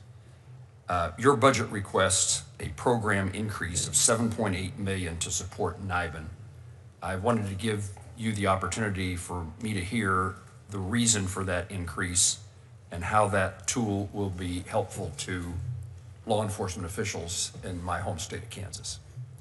Good afternoon, Senator. Thank you again for your question and your support of ATF, in particular with the crime gun intelligence services that we provide to our state and local partners. NIBIN is one of the three legs to the stool of crime gun intelligence and probably one of the most important. Our correlation review specialists are housed in two facilities, one in Huntsville, Alabama, and one in Wichita. They review approximately 3,000 images per day. that are received from our state and local partners. Those images are fired cartridge casings that are recovered in crime scenes from across the country. Those experts, which we call correlation review specialists, have a capacity as to how many images they can review over their 8-hour shift and be able to successfully match to a crime scene out in the field.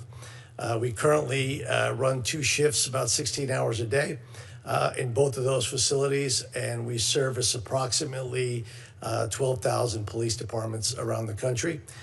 We have a pending backlog of about 30 police departments that are waiting to be added to NIBIN, and many more that are seeking support in acquiring a brass tracks machine, which is the actual machine that takes the images of either the fired cartridge casing or a test-fired casing on a firearm we would recover from a crime scene. The capacity is pretty much capped right now. And we have a number of issues we're dealing with. In 2027, about 226 brass tracks machines go end of life around the country for our state and local partners. Those partners do not have a budget to replace those machines, which would mean that the critical services we provide and the way those departments are interdependent on one another to share that intelligence, because often shooters come to one city, commit a shooting with their firearm, but live in another city and use those firearms in those other cities. We actually develop quite often the leads from the adjoining city. So it's critical for us to have the money to keep on modernizing the system and to be able to take on the additional capacity that our state and local partners require ATF to be able to handle as we continue to tackle this problem of violent crime attributed to violent felons around the country. And that's the purpose of the $7-point-something million. A portion of it, yes, sir. Okay. And it used to be, let me understand about this. Do you provide the necessary device for local law enforcement to make that finding that they then forward to the NIBIN Center? So that the device is called the brass tracks machine. The brass tracks machine? Yes, sir. And you provide that to local law enforcement? We in the past have purchased it for the local police department at a cost of approximately $300,000 per machine, $200,000 for the machine, plus about $100,000 for 5 years of service.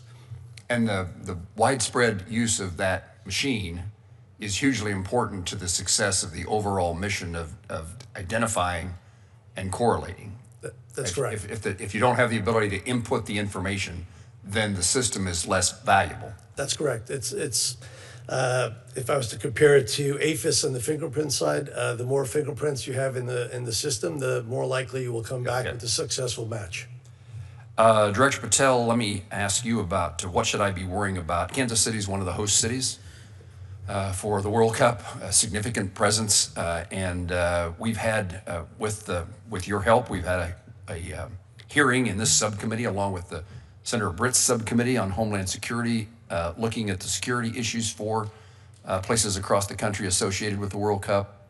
I wasn't able to ask you this question at the time, but just what are your worries and what should I be worrying about in trying to help Kansas City and other communities have the necessary safety and security for the people who attend? For Kansas City, for any host cities, for any base camp cities, it's the same message. Our best partners are our state and local partners, and are providing the training that we do for our counter UAS program to our host cities and our base camp cities is critical to that, but also deploying during the World Cup events to all the major cities across the country, including our SABTs, our bomb technicians, and our evidence response techs. We are prepared and already put out a program to surge to those cities ahead of time and during the World Cup staging events. We've also completed or will complete 300,000 background checks for individuals coming associated with the FIFA World Cup. So we run them against our background holdings along with the other federal law enforcement partners agencies, and then we push that back out to the field.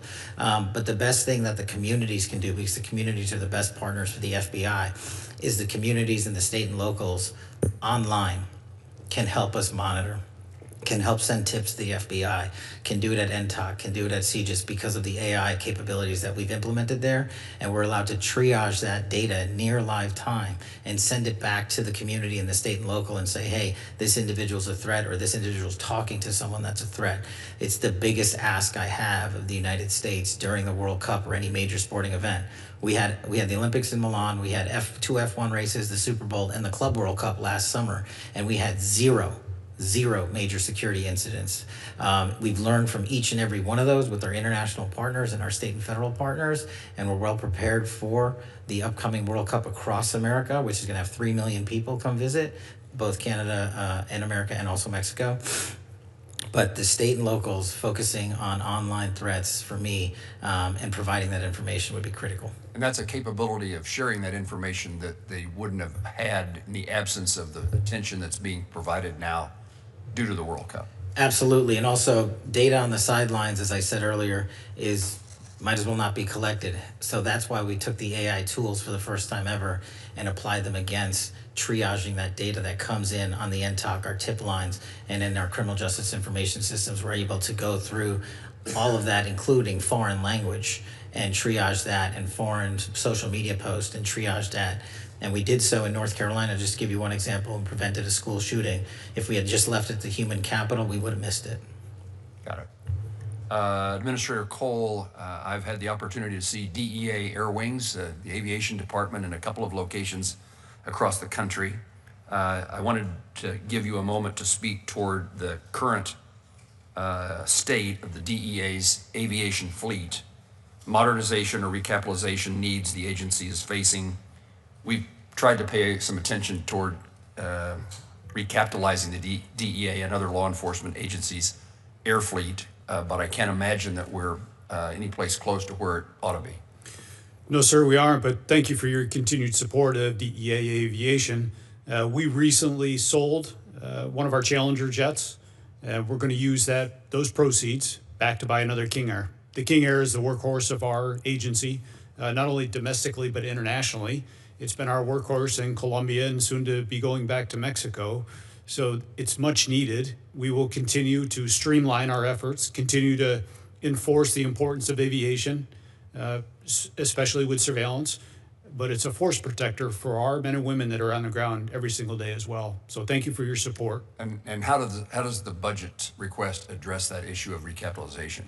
The budget address will help with the purchase of the new aircraft, but it'll also allow us to ensure that our aviation fleet is always modern, safe, and very efficient. Let me turn again to you, though, Administrator Cole. Southwest Kansas sits in a major trafficking corridor, face, in my view, unique challenges tied to narcotics trafficking, specifically the movement of fentanyl and this is the second time I haven't been able to say words. Methamphetamines, thank you. Through rural communities that do not have the same local law enforcement resources as large cities do.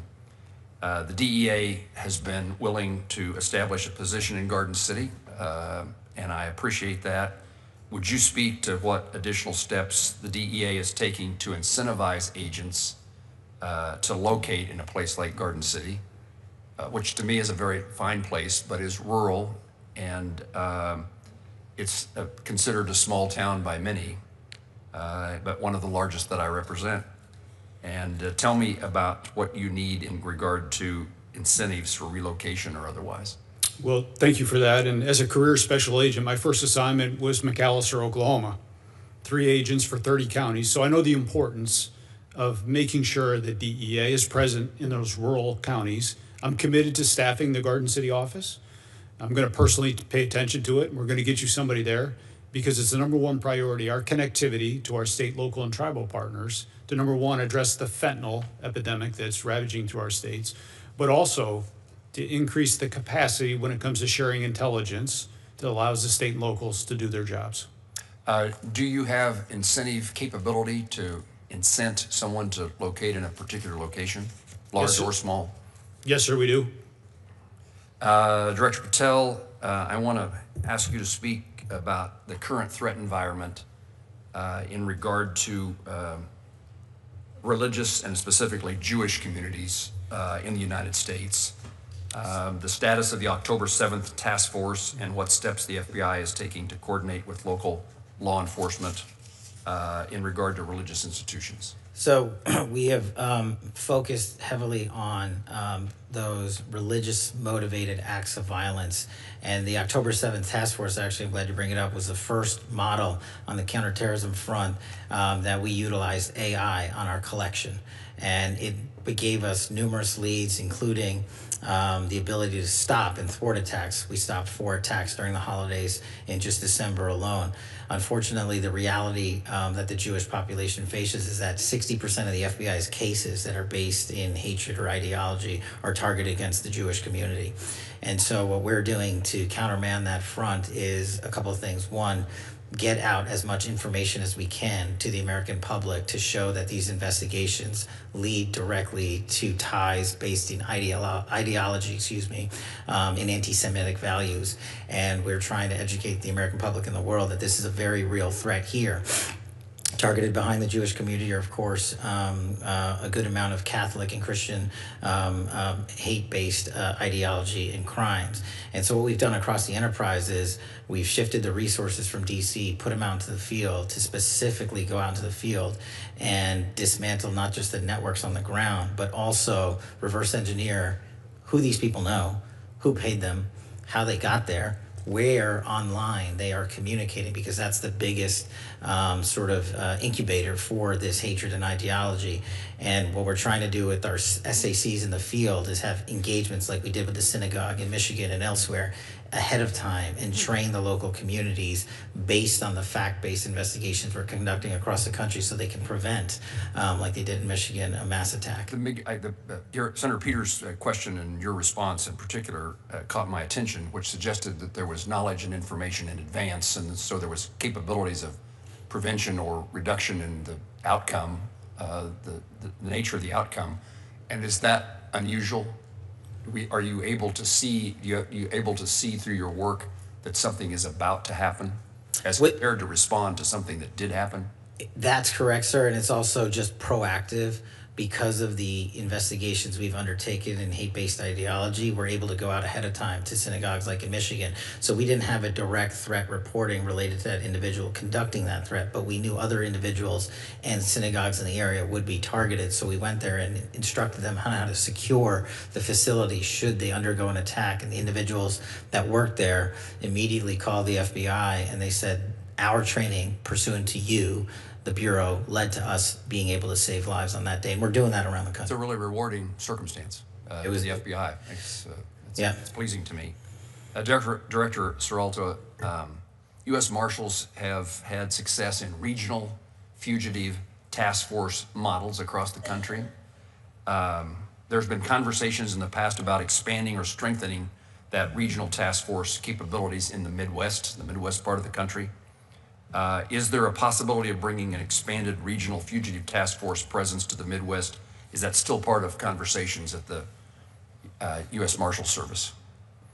Thank you for your question, Senator. So the President's budget request expands the regional fugitive task forces and the district task forces with operational administrative personnel dedicated to the fugitive apprehension missions. Also includes expansion of our tactical canine to provide each RFTF with a full-time canine support, extremely important. For that, we were provided with $43 million. However, the program increases is for 107 positions. Our goal is to cover the country from coast to coast with RFTFs. However, that does require permanent appropriated funding for that purpose. So, short answer is yes, sir. There is thought. That was my second question. Do you have the resources to implement that thought? And your answer is not necessarily. Not necessarily, sir. Understand. Director Patel, I was an advocate of your idea a year ago of putting agents in the field, and we heard today a number of instances in which that's made a difference. And I assume that is a success and is the intention for the FBI to continue in that fashion. Yes, sir. We're going to continue that way. The hiring capabilities, do you all have positions that are empty, are vacant and need to be filled? Is that true across the board? Yes, sir. Yes, sir. And the reason those positions are open is what? Is there a common denominator among the agencies? Someone could say what their problem is, and I'll see if everybody agrees. I could speak for ATF. I think, sir, that for our purposes, we were under hiring freeze in 2025, so we weren't able to start up our hiring machine. We received authorization late in 25 to begin to backfill some of those vacancies. And in addition to that authorization, we've received significant support through some supplemental funding through the HSTF and OB3 to try to backfill agent positions. We are in that process right now. But as I stated, taking a machine from full stop and bringing it into operation takes some time. So we're in that stage right now where the machine is moving forward, and we anticipate being able to backfill those positions with the support that we've received. Anybody need to add anything to Director Cicada's? Senator, I'd like to add to that for the Marshals Service, our HR department actually has a very archaic software program for human resource management. So we're upgrading that system as we speak, thanks to the help from DOJ and OMB. And I believe we're going to be able to get over that hurdle. Okay. And Director Patel talked about the training of local law enforcement, the FBI Academy, and its value and the demand for those services. I know the FBI has their own training facility. We ought to figure out how we can train more local law enforcement officials. I've seen and had conversations with local law enforcement officers as well as their superiors who are so pleased by the training they've received, and it's a professional change in their lives, having had that experience. Is once you find someone to fill a position, is training an issue to get them on board and at work? I think there's two pieces to that. The National Academy to train our state and locals, for whatever reason, they had capped it before I got there, and everybody across the country wanted more slots. So I'm putting 200 more police officers through our National Academy here, 50 more per class. That problem you're apparently solving, right? Yeah, that one we've solved. On the BFTC side of the house for the special agents, what our lag was there was essentially 100 days once you submit a piece of paper, your application, to say I would like to come do this, and for them to just receive an interview. So we eliminated the lag time. So we took off almost 4 months of lag time. And because of that, our BFT classes have started going up. And so our recruiting has also been heavily invested in to recruit around the country. And so we're filling the billets. And as soon as you graduate BFTC, you go immediately to your field office assignment. There's no, literally the day after graduation, you report for duty. Let me ask the other agencies, if you're successful in recruiting, do you have the capacity then to train and put that new agent in the field at work? Senator, from DEA perspective, since we're back to global enforcement, we have no shortage of applicants, and we have space. We have our own academy next to the FBI Academy at Quantico. So we've been running significant classes through the academy. Okay. Yes, sir. U.S. Marshals and ATF? From the Marshal Service perspective, we use FLETC. They have accommodated an increase in classes to date, and we have a great working relationship, but would explore other methods if they're available. Okay. And the same for us, sir. We also have our agents go through FLETC, and FLETC has accommodated us by providing double the number of classes that we are normally slated for 27. Thank you. Only other comment I'd make, and then we'll close the hearing, is the Homeland Security task forces that we were accustomed to OCDEF prior to that. Now we have HSTFs. We're working, and if there's ways that we can be of help, maybe that's the way for me to say it. Homeland Security needs to make reimbursements to the various agencies, and so we're working to make sure that that happens in a timely fashion. I would guess DHS, because of a number of reasons, is administrative challenges in the last few months, maybe is slow in accomplishing that, but we recognize the money that needs to be transferred to get to the agencies to participate in the joint efforts. That makes sense. Am I missing something? Okay. Yes, sir. I'm not going to ask that question this time. If there's no further questions, senators may submit additional records for the subcommittee's official hearing record. We request the director and administrator's response within 30 days. Subcommittee stands in recess, subject to call of the chair.